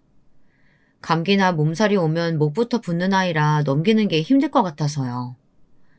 아영아, 나와서 죽 먹고 약 먹고 다시 자, 응? 나 진짜 괜찮아. 엄마가 안 괜찮아. 얼른 나와, 알겠지? 그렇게 단호하게 말하고는 밖으로 나갔습니다. 뭘 하는지 큰애는 한참 동안 방에서 나오지 않았어요. 그래서 다시 뭘 하나 들어가려고 방으로 발걸음을 옮기는 순간 딸아이가 나왔습니다. 긴 팔에 가디건을 온몸에 꽁꽁 싸매고선 말이죠. 그 모습에 마음이 아팠어요. 저렇게 많이 아픈데 손자본다는 생각에 들떠서 신경을 못 써준 것 같아서 말이죠. 미안한 마음에 인상을 쓰고 물었습니다. 많이 추워? 좀 춥네. 여름이 다 되어가는 날씨였어요. 그러고 보니 방 안에서도 두꺼운 겨울 이불을 덮고 있었던 것 같아서 정말 많이 아픈가 보다 했습니다. 그제야 딸아이를 자세히 살펴보니 온몸에 힘도 없는 것 같고 평소에 그 반짝이던 피부도 푸석푸석 하더라고요. 여태 잤으면서 한시도 못 잔 사람처럼요. 눈도 퉁퉁 부어있고 죽도 먹는 둥 마는 둥. 아픈 모습을 꽤 봤다고 생각했지만 이 정도로 컨디션도 기분도 가라앉은 모습은 처음 보는 것 같아서 그냥 두면 안 될 것 같다는 생각이 들었습니다. 그래서 당장이라도 병원에 같이 가자는 생각으로 말했어요. 지금이라도 다시 병원 갈래? 아니! 놀랐어요. 갑자기 크게 소리를 질러서요. 제가 놀라서 눈을 크게 뜨고 바라보자 딸이 당황한 듯 손사래를 치며 말했습니다. 자기도 그렇게 큰 소리가 나온 걸 놀라하는 눈치였어요. 오늘만 지나면 나을 것 같아. 진짜 괜찮아. 병원 갔다 왔어. 그래. 안 그래도 이서방이 링거도 맞고 왔다더라. 그렇게 이야기하니 움찔하더라고요. 그 사람이 그래? 응. 왜, 아니야? 아니, 맞았어. 링거. 어딘가 찝찝함이 남는 대화였어요. 딸은 마지막엔 죽을 마시듯 먹더니 얼른 다시 방으로 들어가더라고요. 누워있고 싶어서 엄마 하율이 좀 잘 봐줘. 미안. 그러고 들어가서 또 나오지 않았어요. 어머니. 하율이가 어느새 잠에서 깼는지 설거지를 하는 제 다리를 잡더라고요. 물 묻은 손을 털어내고 얼른 아이를 안아들었습니다. 엄마는? 엄마도 맘마 먹고 들어가서 다시 자. 엄마 아야 하잖아. 엄마 아야해. 맞아, 엄마 아야해. 엄마, 아빠가 아야했어. 이제 입이 트이려는 듯 자꾸 말하는 게 귀여워서 하율이가 하는 말을 계속 따라했어요. 근데 하율이가 하는 말이 이상했습니다. 아빠, 엄마, 맴매했어. 맴매? 아빠가? 누구를? 엄마를 맴매했어. 아빠가 엄마를 맴매했다고? 아빠가 맴매했어. 그 말을 듣는데 어딘가 쎄한 기분이 들었어요. 물론 아이가 그냥 하는 말이니 하고 넘길 수도 있는 문제였지만 좀 전에 큰딸이 제게 보인 반응이 자꾸 머릿속에 남았습니다. 찝찝했거든요. 잠시 고민을 하다 하유리를 푹신한 패드 위에 올려두고 인형을 지워주고는 딸이 자고 있는 방의 문고리를 잡았습니다. 그런데 잠겨 있더군요. 엄마 들어가. 이야기 좀 해. 잠시만. 나 옷 갈아입어서. 그리고 잠시 뒤 철컥하고 잠금장치 푸는 소리가 들렸습니다. 그리고는 다시 아이가 나타났어요. 땀을 뻘뻘 흘리고 긴팔을 입고 있더군요. 그런데 이상했습니다. 여기 누가 있다고 옷 갈아입는데 문을 잠궈? 제 말에 딸아이가 움찔하더군요. 그러면서 하는 변명이 더 말이 안 됐습니다. 습관이라 그래 그냥. 그렇게 말하는 딸아이의 눈동자가 흔들렸어요. 직감적으로 알 수 있었습니다. 무슨 일이 있긴 있다는 사실을 말이죠. 하유리가 그러던데 아빠가 엄마 맴매한다고. 그래서 엄마가 지금 아야 하는 거라고.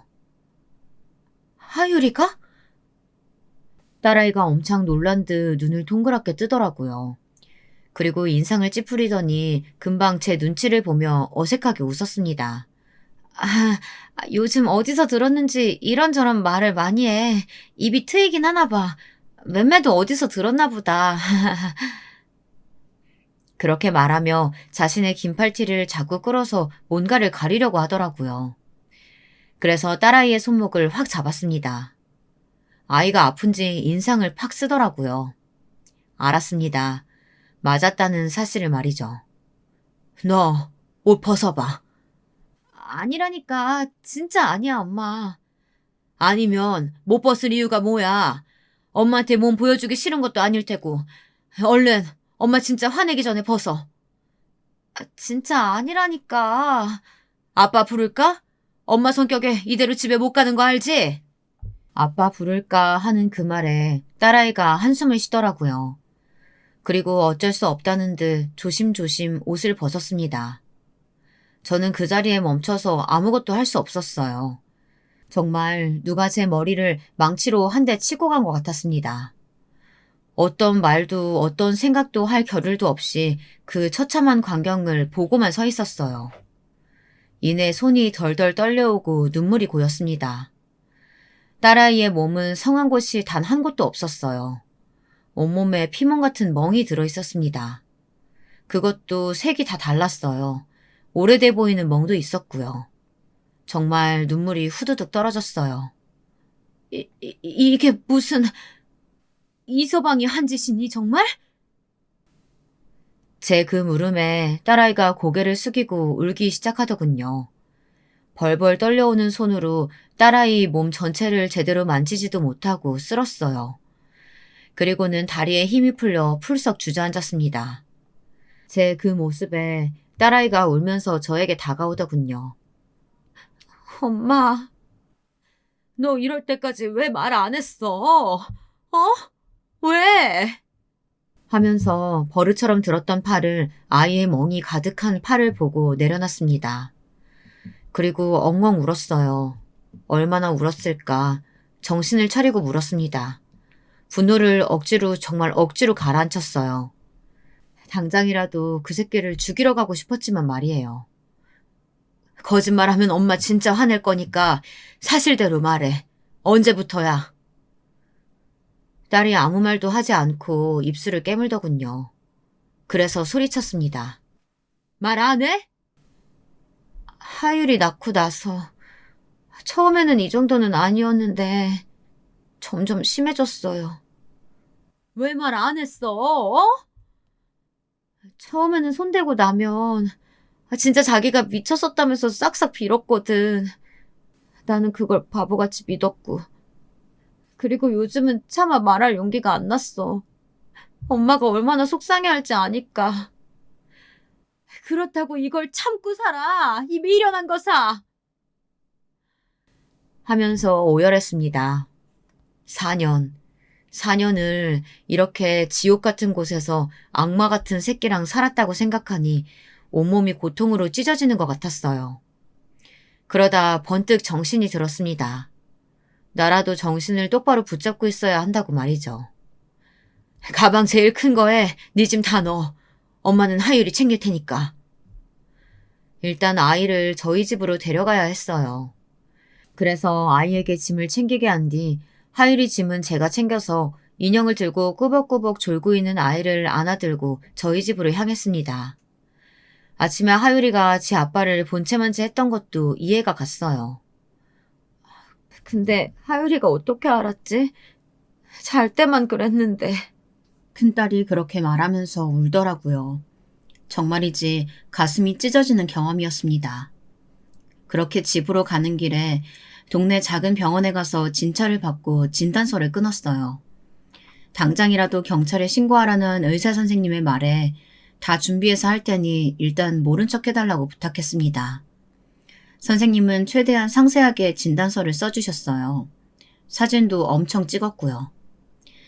딸아이는 언젠가 필요할지도 모른다고 생각하며 그동안 모아둔 자료가 있다고 했습니다. 하지만 저에게는 보여줄 수 없다더군요. 일단 알겠다고 했어요. 딸아이는 당분간 아빠에겐 말하지 말자고 했지만 저는 안 된다고 했습니다. 아빠도 아셔야 한다고. 언젠가 아실 일인데 나중에 아시면 더 화내실 거라고요. 집으로 들어가 왜 애들을 데리고 왔는지, 큰 가방은 뭔지, 영문을 몰라 하는 남편에게 조용히 하라고 한 뒤 자는 하율이를 안방에 눕히고 나왔어요. 그리고 상황을 다 설명했습니다. 이 개자식, 어딨어? 당장 죽여버려야지. 일단 기다려요. 그리고 애 깨요. 쉿. 남편은 제 말에도 분노가 가라앉지 않는 듯 앉았다 일어났다를 반복했어요. 어찌해야 할지 몰랐던 그 감정이 아까 저도 느꼈던 거라 공감이 됐습니다. 일단 남편을 설득하고 사위가 없는 2박 3일 동안 어떻게 하면 좋을지 완벽하게 계획을 세워야 했어요. 정말 제 모든 걸 걸고 그 자식의 인생을 부셔버리겠다고 다짐을 했습니다. 남편이 사업을 하면서 알게 된 변호사분에게 늦은 시간에 전화해 이쪽 방면으로 가장 일을 잘하신다는 분을 추천받았어요. 그리고는 신뢰를 무릅쓰고 부탁해 다음 날 바로 만났습니다. 큰딸은 저에게 보지 말라는 말을 10번도 넘게 하고서는 그동안 모아온 것들을 그 변호사에게 보여줬어요. 딸아이가 모아온 자료들을 보는 변호사의 표정이 급격하게 어두워져 갔습니다. 가정폭력 중에서도 강도가 센 편이고 자료도 많네요. 이건 녹취록인가요? 변호사가 박스 안에 있던 USB를 들어올리며 묻자 딸이 고개를 끄덕이더군요. 승소하는 데에는 문제가 없어 보이고요. 양육권도 물론 100% 가져올 수 있을 것 같고요.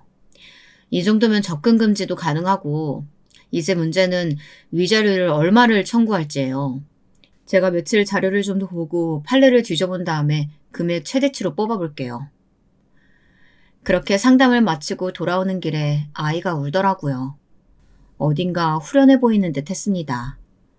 그런 아이의 어깨에 손을 살짝 올리고 같이 울었어요. 남편은 대충 상황 설명을 들었는지 집에서 기다리고 있다가 큰딸을 보자마자 안아줬습니다. 그렇게 저희의 그 개자식을 향한 복수가 시작됐습니다. 다음 날 사위가 집으로 왔는데 애들이 없으니 딸에게 전화를 했어요. 딸아이가 전화를 받지 않자 저 그리고 남편에게까지 전화를 했습니다. 모두가 받지 않으니까 뭔가 상황을 짐작한 듯 몇 시간 동안 잠잠했어요. 그리고는 딸아이의 휴대폰으로 문자가 한 통 왔습니다. 내가 미안하다고 싹싹 빌었잖아. 이렇게 나갔어야 했어? 장모님이랑 장인어른한테는 절대 말 못한다더니 결국 다 한 거야? 나 화났어, 여보. 나 화내기 전에 하율이 데리고 들어와. 그 문자를 보자마자 분을 참지 못하고 사위에게 바로 전화를 걸었어요. 신호가 얼마간 가고 전화를 받더라고요. 장모님. 아영이 오늘부터 그 집에 안 들어가네. 그러니 찾지 말고 소송장 기다려. 그게 아니고요. 아니긴 뭐가 아니야. 애 아빠가 칼 들고 찾아가겠다는 거 겨우 말렸으니까 우리 앞에 얼굴 들이밀 생각하지 말고 얌전히 소송장이나 기다려. 알겠어? 그리고 전화를 끊었습니다. 그리고 한동안은 연락이 없었습니다. 그런데 딸아이에게는 계속 연락을 한 모양이더라고요. 어느 날은 딸에게 온 전화를 제가 보고 받았습니다. 그 전에 통화 녹음 버튼을 눌렀어요. 씨발, 내가 잘못했다고 했잖아. 야, 이누나, 너 진짜 죽고 싶어? 어? 하율이 내가 니년 키우게 그냥 둘 것 같아? 하율이 엄마 노릇 계속 하고 싶으면 당장 애 데리고 집으로 돌아와. 진짜 나 돌아버리는 걸 보고 싶지 않으면. 이를 악물고 듣고만 있었어요. 어디까지 하나 보려고 말이죠. 그랬더니 점점 더 하더군요. 이제 내 말에는 대꾸도 안 하기로 했냐? 나 같은 놈은 상대하기도 싫다 이거야? 진짜 무서운 게 뭔지 보여줘. 내가 네 엄마 아빠 가만둘 것 같냐? 어? 가족들 인생까지 종치게 만들고 싶지 않으면 당장 들어와서 죄송하다고 무릎 꿇고 싹싹 빌어. 너 하나만 입 다물고 있으면 모두가 행복한데 왜 이 사단을 만들어 멍청한 년아. 원래는 어디까지 하나 끝까지 들을 생각이었지만 정말 도저히 들어줄 수가 없어서 입을 열었습니다. 날쌔. 사위는 전화를 받은 게 저라는 사실을 알자마자 아무 말도 없더군요. 잠시 정적이 흘렀습니다. 아영이는요? 이제 변명도 안 할 모양이더라고요. 하긴 그런 말을 한 걸 제가 다 들었다고 생각하면 뭐 변명할 게 있겠어요. 이제 아영이는 자네 연락 아예 안 받을 거야. 아영이 바꿔주세요. 왜? 방금 했던 말 그대로 아영이한테 하게? 그 말에 또 입을 다물더군요. 방금 자네가 한 말 그대로 녹음됐으니까 앞으로는 말 가려서 해. 아, 씨발. 녹음했다는 말에 나지막히 욕을 내뱉고는 바로 끊더군요. 아무래도 무섭긴 무서웠나 보죠. 그렇게 며칠이 또 지나고 소송이 시작됐어요. 집으로 서류가 날아간 것 같더라고요. 사위가 집 앞에 무릎을 꿇고 있었습니다.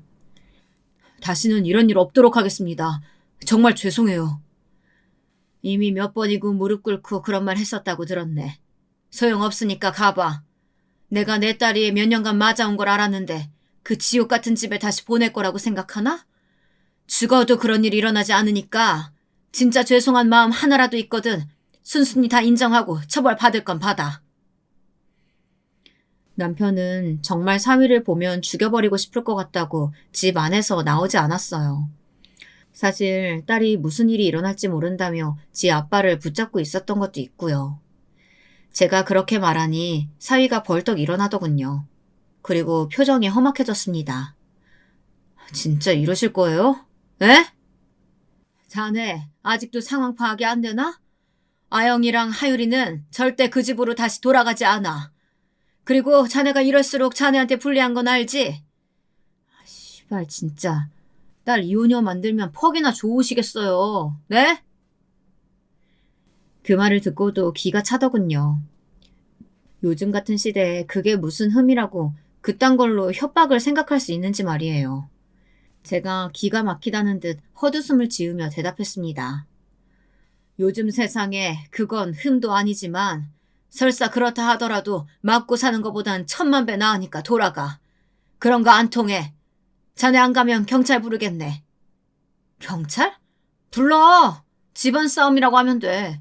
그러면 돌아가는 거 몰라? 왜? 그전에는 그랬나 보지? 그럼 자네 아버지한테 연락하는 건 어떻나? 그 말에 사위가 눈에 띄게 움찔하더군요. 사돈댁 어르신을 사위가 굉장히 무서워한다고 딸에게 전해 들었던 적이 있습니다. 워낙 엄하고 무서운 신 분이라는 이야기를 많이 들어서 인사 갈 때 무서웠는데 자기한테는 다정하시다고요. 아마 추측컨대 자기 아들 성향을 알아서 그렇게 무섭게 군 걸 수도 있겠더군요. 당장 전화해서 다 알려드려? 당신 아들이 4년 동안 우리 딸을 이렇게 때렸다고. 가만두지 않겠다고. 제 그 말에 사위가 짜증을 내며 돌아서더군요.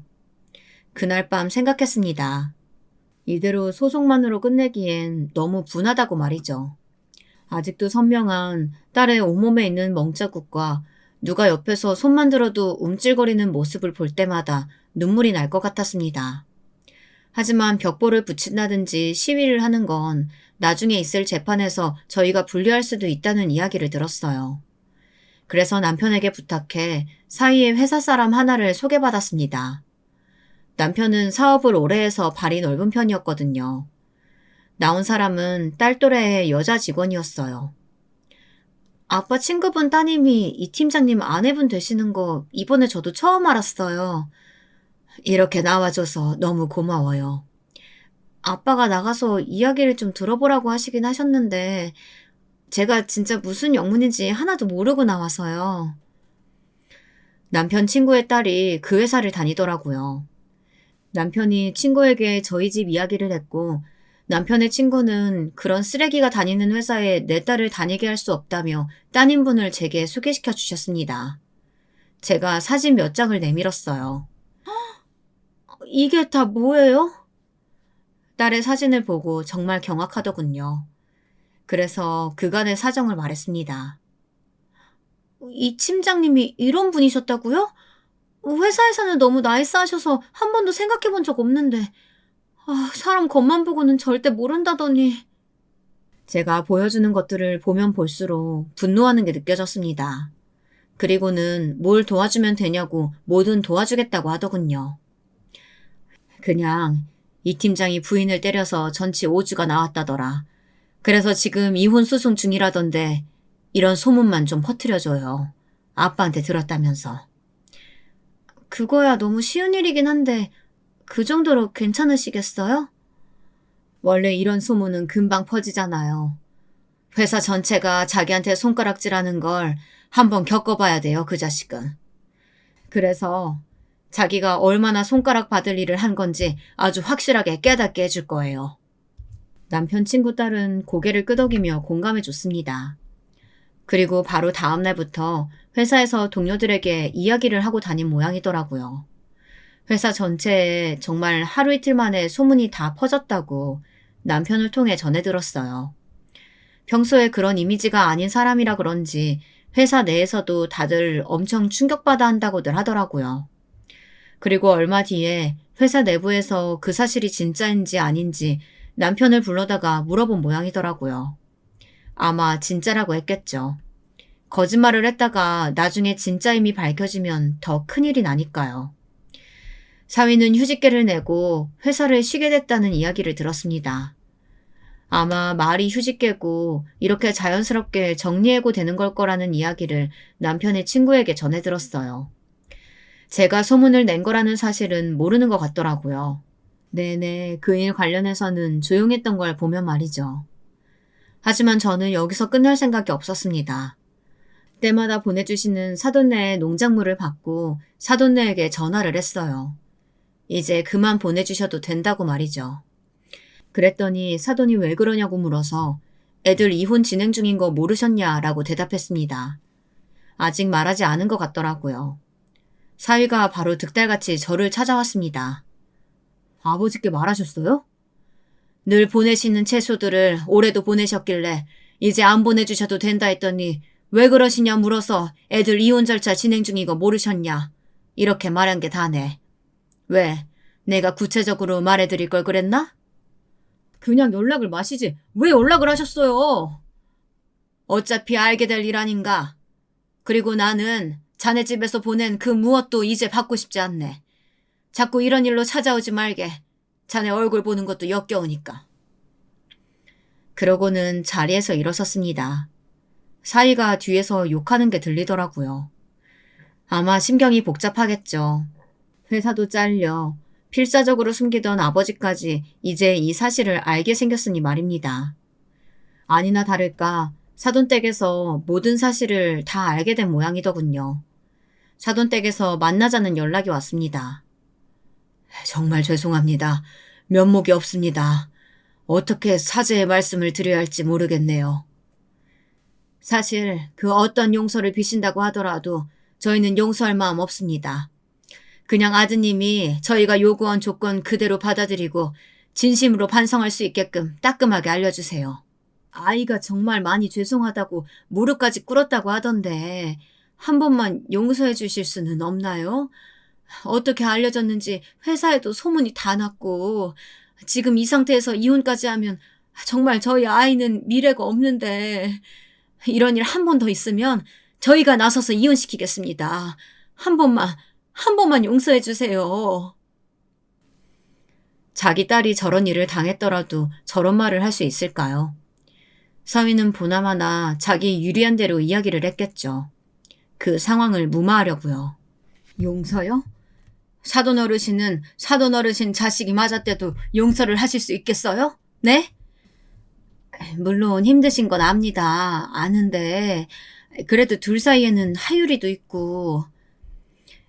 더 이상 들을 가치도 없는 말을 늘어놓는 것 같길래 그 앞에 사진을 한 장 던졌습니다. 이걸 보고도 그런 말씀 하실 수 있는지 궁금하네요. 딸의 맞은 몸이었어요. 이걸 들고 다니면서 증거로 제출하고 보여줘야 하는 제 마음이 상상이나 가실지 모르겠네요. 제 딸이 이렇게 맞았습니다. 그 지옥 같은 집에 그 악마 같은 새끼랑 다시 살게 할 마음 단 하나도 없어요. 그러니까 그런 말도 안 되는 소리 하실 거면 돌아가세요. 그리고 다시는 찾아오지 마시고요. 아, 참고로 말씀드리면 이건 빙산의 일각에 불과합니다. 4년 동안 제 딸이 맞은 이런 사진 자료들만 박스 한가득에 저한테 딸한테 돌아가면서 욕하고 협박하던 통화 음성 파일들도 다 있어요. 딸의 시어머니 되는 사람은 그 사진을 보자마자 아무 말도 하지 못하고 입을 틀어막더군요. 그리고 시아버지 되는 분은 굉장히 화가 나 보였습니다. 물론 저 말고 자신의 아들에게 말입니다. 아니, 어떻게 이런... 보셨으면 아시겠죠? 다시 살라는 그런 끔찍한 소리는 입 밖에도 내지 마세요. 두 사람은 돌아갔습니다. 그리고 나중에 듣기로는 그날 자신의 아버지에게 정말 죽지 않을 만큼 맞았다고 하네요. 판사가 합의를 권하는 자리에 나왔을 때 아직 얼굴에 지워지지 않은 멍을 보니 맞는 것 같더라고요. 회사고 동네고 그리고 자신의 고향까지 소문이 다 난 모양이었습니다. 부인을 때려서 이혼을 당했다는 사실이 말이죠. 회사도 잘리고 재산도 상당 부분 저희에게 위자료를 지급했어요. 당연히 양육권도 저희가 가져왔고요. 딸은 하율이가 어느 정도 클 때까지 저희 집에서 같이 살기로 했습니다. 미국으로 간 것 같더라고요. 한국에서는 당연히 살기가 힘들었겠죠. 그래서 둘째에게 연락을 했어요. 저는 그 자식이 편안하게 사는 꼴을 절대 그냥 두고 볼 생각이 없었거든요. 뭐? 그 자식이 미국에 갔다고? 지 언니가 그런 일을 당할 때 옆에 있어주지 못해 미안하다고 전화해서 밤새 울던 둘째였어요. 지 언니가 누군가에게 맞으면 어느 동네라도 찾아가서 몇 배로 때려주고 했던 아이라 가만 있지 않을 거라고 생각했습니다. 아니나 다를까 교포사회에서도 금방 소문이 다 난 것 같더라고요. 멍청하게 가도 지 처제가 몇 년째 살고 있는 미국, 그것도 LA로 갈 게 뭐랍니까? 진짜 언제까지 괴롭히실 거예요? 그래서 제가 대답했습니다.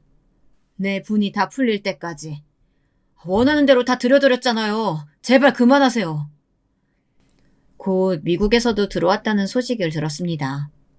한국 교민사회가 상당히 보수적인 집단이라 그런 소문이 한 번 나면 되돌릴 수 없다고 둘째가 그러더군요. 미국에서도 발붙이고 살 수 없을 거라고요. 저희 딸은 그간 상담을 열심히 받고 치료를 받으면서 많이 괜찮아졌어요. 이제 일도 새로 시작했고 그 전만큼 많이 웃습니다.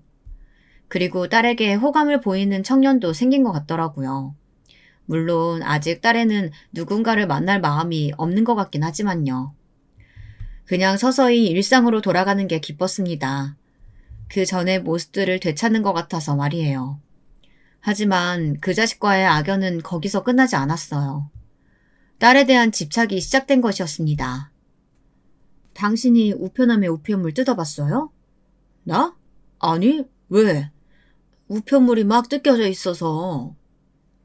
처음에는 애들 장난인 줄 알았어요. 하지만 그게 몇 번 반복되니 영 찜찜했습니다. 그리고 어느 날은 집으로 보낸 사람이 없는 선물들이 오기도 했어요. 꽃다발이다, 과일이다 하는 것들 말이죠. 그 또한 처음에는 별 생각 없이 딸을 좋아하는 그 청년이 보낸 건가 했습니다. 그 사람이 자기 아니라던데? 어? 그때부터 무서워지기 시작했어요. 그리고 딸이 새벽마다 모르는 번호로 전화가 온다고 하더라고요. 그리고 누군가가 자기를 지켜보는 기분이 든다고. 근데 저도 최근에 그런 기분을 몇 번 느낀 적이 있었거든요. 그래서 너무 불안해진 마음에 집 앞에 조그만 CCTV를 따로 설치했습니다. 그리고 며칠 뒤 그걸 확인하고 정말 나자빠질 수밖에 없었어요. 그 자식이었습니다. 저희 집 현관에 귀를 대고 아내 소리를 듣는 듯한 모습이 고스란히 찍혀 있었어요.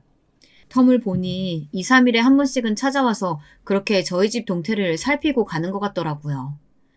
요 1, 2년간 전혀 그런 일이 없었기 때문에 뭐하고 사는지 몰랐는데 그러고 있더라고요. 좀 알아보니 지방에 아버지 농사일 도우러 내려갔다가 최근에 다시 올라온 모양이었습니다. 그리고는 곧장 스토킹을 시작한 것 같았어요. 요즘 뉴스에 왜 안전 이별을 못해서 맞거나 혹은 그보다 더한 일을 당한 여성들에 대한 이야기가 많이 나오잖아요. 그래서 그런지 정말 무서웠습니다. 경찰에 신고하니 이 정도로는 딱히 별다른 조치를 취할 수 없다고 하더군요. 그냥 딸아이에게 조심하라는 말을 했어요. 그래도 불안했습니다. 그러던 어느 날 마트를 다녀오는 길에 어딘가에서 비명소리가 났어요. 뭔가 제 딸의 목소리 같아서 얼른 달려갔더니 아니나 다를까 그 개자식이 딸의 손목을 잡고 있더군요. 내가 이렇게까지 비는데 이럴 거야? 진짜 다신 안 그런다고. 이제는 용서해줄 때도 됐잖아. 나는 당신 얼굴만 봐도 아직 심장이 벌렁거리고 손발이 덜덜 떨리는데 이제는 용서해줄 때라니. 그걸 누구 마음대로 정하는데? 내가 잘못했어. 잘못했다니까? 가라고. 다시 찾아오지 마. 아, 씨발, 인연이. 그러고는 다시 제 버릇 개 못 준 듯 손을 들어 올리더라고요. 그 모습을 보고 제가 소리를 꽤 질렀습니다. 동네 사람들, 여기 남자가 여자 때려요. 그랬더니 그제야 저를 발견한 듯 사위가 당황하더라고요. 욕을 짓거리며 자리를 떴습니다. 괜찮아? 바로 딸애에게 가서 안아줬어요. 몸을 덜덜 떨고 있더라고요. 많이 괜찮아졌다고 생각했는데 한번 있었던 일에 대한 트라우마는 어쩔 수 없나 보더라고요. 눈물이 나왔습니다. 그렇게 딸아이와 안고 있는데 아영씨 괜찮아요? 어떤 남자의 목소리가 들려왔어요. 고개를 들고 보니 전에 언뜻 본 적이 있던 청년이었습니다. 아영이를 좋아한다는 그 청년 말이죠. 괜찮다고 말해주고 둘이서 어디론가 가서 잠시 이야기를 나누더니 아영이만 돌아오더군요. 이야기를 들어보니 너무 무서워서 급하게 문자를 했답니다. 그래도 저나 남편보다는 해결이 빠를 것 같다고 생각했대요. 경찰이거든, 그 사람. 알고 봤더니 아영이 일을 조사하던 경찰이더라고요. 경찰서에는 몇 번 간 적이 없어서 저는 얼굴을 기억하지 못했는데 그러고 보니 낯이 좀 익는 것 같더라고요. 그 이후로 그 청년은 아영이 옆을 무슨 기사마냥 지키기 시작했어요. 경찰이라는 그 직업에 더 든든하다고 느꼈던 것도 있었던 것 같습니다. 그렇게 두 사람이 붙어 다니다 보니 아마 사위도 그 모습을 봤던 거겠죠.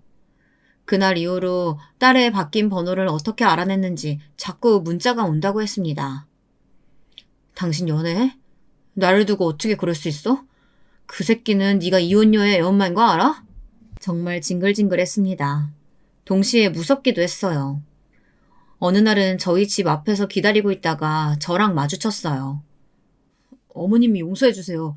그럼 아영이도 저 용서해줄 거예요. 애초에 내가 용서해줄 생각도 없지만 그렇다고 해도 아영이가 자네에게 돌아갈 일은 없을 거야. 왜요? 만나는 새끼 있어서요? 그 새끼는 다 안 돼요? 이혼녀의 애엄마인 거? 모르죠?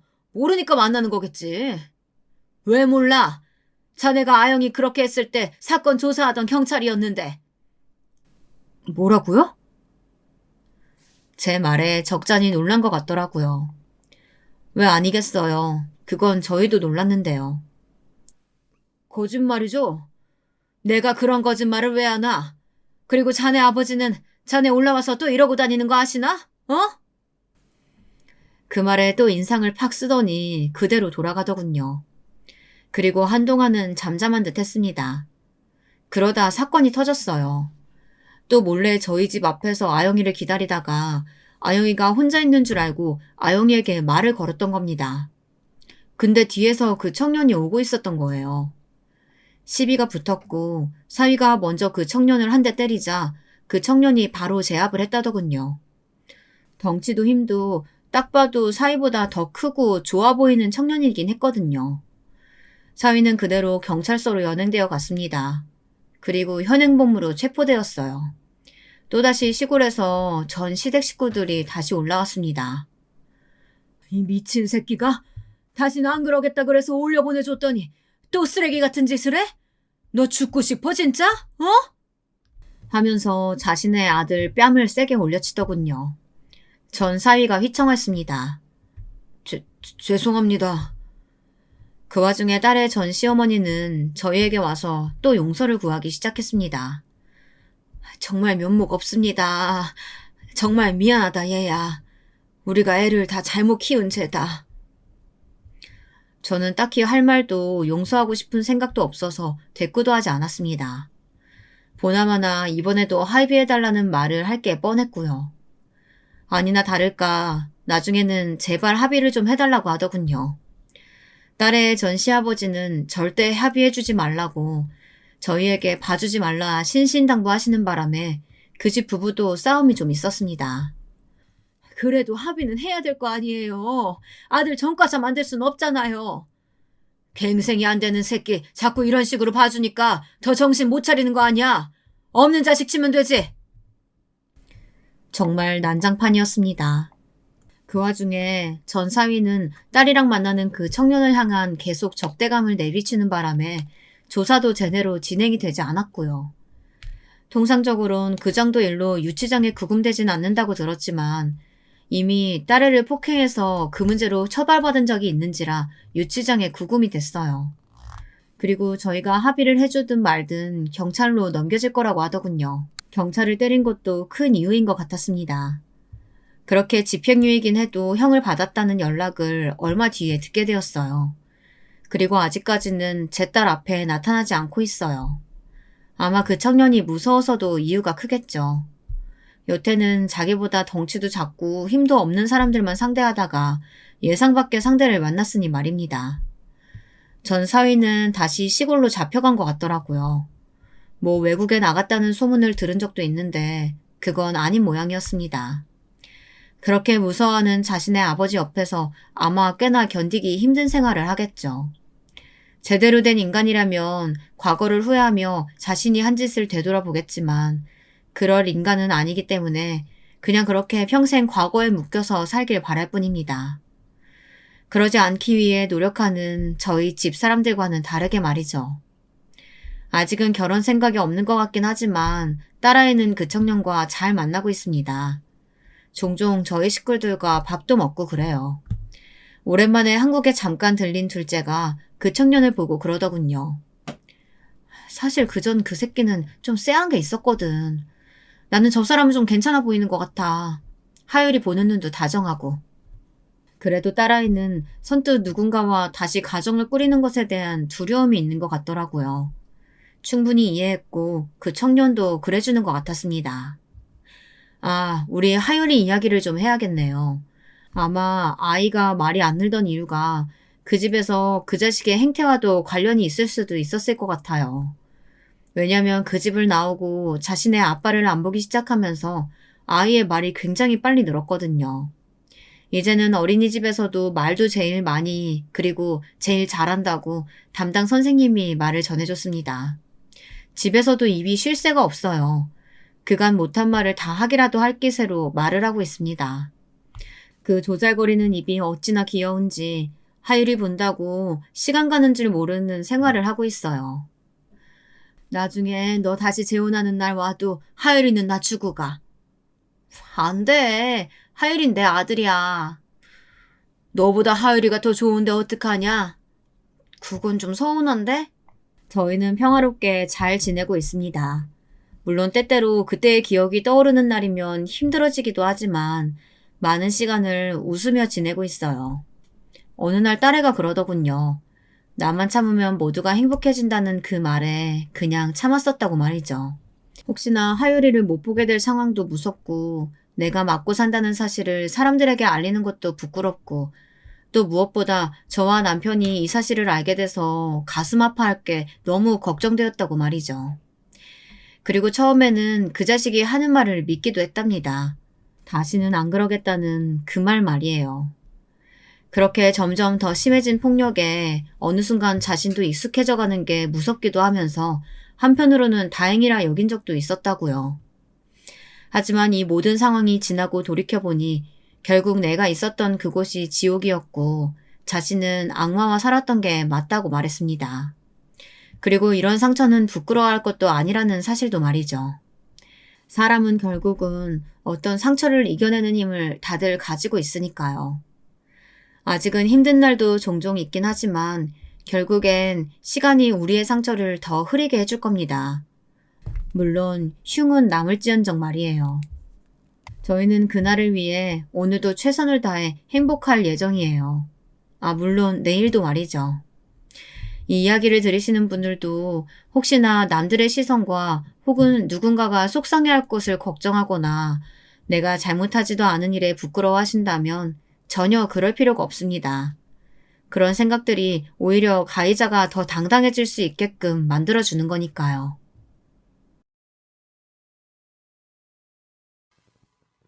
안녕하세요. 저는 얼마 전 파혼을 한 경험이 있는 이제 막 30살이 좀 넘은 여성입니다. 직업은 회사원이고 20평대 아파트에서 싱글 라이프를 즐기고 있어요. 오늘은 제가 어떻게 하다가 파혼을 결심하게 되었는지 그 기구한 사연을 여러분들에게 털어놓아 보려고 합니다. 인생 선배님들의 여러 사연을 듣다가 저도 누구에게도 편히 말하지 못한 이야기를 털어놓아 보고 싶어졌어요. 저는 경상도 지역 소도시에서 태어났습니다. 공무원이시던 아버지 슬하에서 빠듯하지만 엄격하게 교육받으며 자랐고 장녀인 제 밑으로는 동생이 2명 있습니다. 저는 학원을 많이 다닐 수는 없는 형편임에도 어릴 적부터 아버지가 가지고 계시던 책을 어깨 너머로 많이 읽기도 하고 도서관을 다니기도 해서 성적이 제법 좋았습니다. 다 어릴 적에 책을 많이 읽은 덕분인 것 같아요. 그래서 소위 제가 고등학생 때 말하는 인서울대학에 붙어 서울로 상경하게 되었습니다. 제 나이 20살, 인생에서 가장 꽃다운 나이였죠. 부모님은 다 큰 딸을 타지에 보내는 게 마음에는 걸리셨지만 그래도 서울에 좋은 대학을 간다는데 보내줘야지 하시며 학교에서 걸어서 5분 거리에 있는 원룸을 전세로 얻어주셨습니다. 그렇게 시작한 대학 생활은 재미있었어요.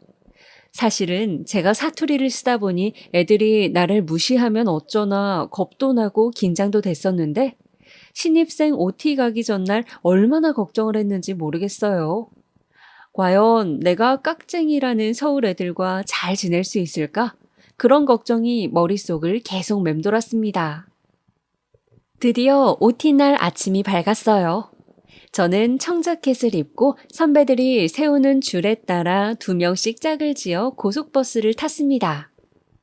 버스를 타고 가는 길에 제 옆에서 조용히 음악을 듣고 있던 여학생에게 인사를 했습니다. 그랬더니 그 애가 쑥스러워하며 자신은 부산에서 와서 사투리를 쓴다며 이해해달라고 웃는 것이 아니겠어요? 그래서 저는 너무 반가워 그 친구의 손을 잡고 흔들며 나도 경상도에서 왔다고 반갑다고 우리 말 편하게 하자며 신나서 수다를 떨었어요. 서울에서 처음 사귄 친구가 비슷한 지역 사람이라 한결 힘이 나고 든든했습니다. 그렇게 저는 대학에서 절친이 생기고 그 친구와 서울 생활을 재밌게 보냈습니다.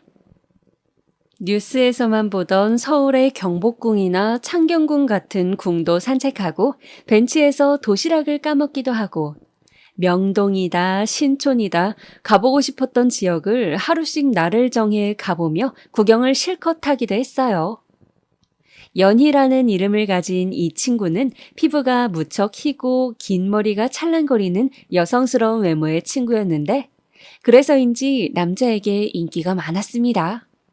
자연스럽게 이 친구와 어울리다 보니 저도 남자친구들과 어울리게 되었는데 여중 여고만 나왔던 터라 처음에는 남자들과 이야기를 하는 것이 어색하고 영 맞지 않는 것 같았지만 그냥 사람으로 생각하고 편하게 말하면 된다는 연희의 이야기를 듣고 나니 마음이 편해지는 것 같았습니다. 그러다 저는 연희와 단체 소개팅을 하게 되었어요. 말이 소개팅이지 여행 같은 형식으로 여러 명이 1박 2일 펜션에 모여 지내면서 함께 고기를 구워 먹고 수영도 하고 즐겁게 이야기를 나누며 나에게 맞는 사람을 찾아도 되고 그냥 놀아도 되는 자리였어요. 그동안은 소개팅이다 하면 나가서 파스타나 피자를 먹으며 잘 차려입고 상대방을 만나는 그런 만남들을 주로 가져왔었기 때문에 연희와 저는 그런 자리가 굉장히 신선하고 재미있게 다가왔습니다. 그런데 펜션에 온 남자들 중에 처음부터 유독 제 눈에 들어온 사람이 있었어요. 그 사람은 평균 정도의 키에 깔끔한 카키색 니트에 베이지색 면바지를 입고 하얀 운동화를 신고 있었는데 제가 사고 싶었던 브랜드 한정판 운동화였습니다. 디자인이 조금 난해하다는 평을 받는 그 신발을 실물로 보는 건 저도 처음이었어요. 저는 저 운동화가 진짜인지, 저 사람이 어떻게 저걸 샀는지, 그리고 어떻게 저 디자인이 저렇게 잘 어울리는지 등의 여러 생각이 그를 본 순간 동시다발적으로 떠오르면서 그에게 말을 걸어보고 싶었습니다. 그러나 워낙 내성적이고 숫기 없는 성격인지라 어떻게 말을 걸어야 할지 고민이 되더군요. 그래서 저는 연희에게 도움을 청했습니다. 연희는 저에게 걱정 말라고 큰 소리를 땅땅 치더니 곧 저녁이 되어 바베큐 시간이 되자 자연스럽게 고기 굽는 쪽으로 저를 데리고 가더군요. 그 남자는 땀을 뻘뻘 흘리면서 고기를 굽고 있었어요. 저와 연희는 그 근처에 있으면서 이야기를 하기도 하고 고기를 주워 먹기도 하고 그에게 그릇에 먹을 것을 덜어주기도 하면서 대화를 시도해 보았습니다. 마침 그 남자의 친한 친구인 야구 모자를 쓴 분을 연희는 마음에 들어했기에 서로 한 명씩 공략을 하며 그렇게 저녁 시간을 보냈습니다. 그들도 우리의 그런 관심이 싫지는 않은지 이야기를 잘 받아주고 또 저녁 먹고 넷이서 산책을 가보자는 이야기도 하더군요. 저는 그렇게 그 운동화남과 산책을 하며 처음 이야기를 제대로 나눠볼 수 있었어요. 설레는 마음으로 가디건을 걸쳐 입고 나선 산책길. 길은 어두웠지만 간간히 가로등이 있고 나무들과 펜션의 풍경이 아름다웠습니다. 좀 쌀쌀하긴 하지만 경치가 정말 아름답네요. 산 좋아하세요? 저는 용기를 내어 물었어요. 네, 저는 어릴 때부터 아버지를 따라 등산을 많이 해서 산을 좋아합니다. 재작년부터 2년 정도 등산 동호회 활동도 했어요. 아, 진짜요? 저는 동네 뒷산 한 번씩 올라가는 게 전부인데. 그러면 다음에 등산 모자 살 때 혹시 브랜드 추천해 주실 수 있을까요? 아, 등산 모자 사시게요? 어떤 디자인이 필요하세요? 땀 흡수 잘 되는 거? 아니면 햇빛 잘 가려주는 거요? 저는 그분과 등산 이야기를 하며 친해졌어요. 실제로 산을 타는 걸 좋아하기도 했고 같이 취미 활동을 할 사람이 없어 적적하기도 했는데 마침 이분이 등산을 좋아하신다니 반가웠습니다.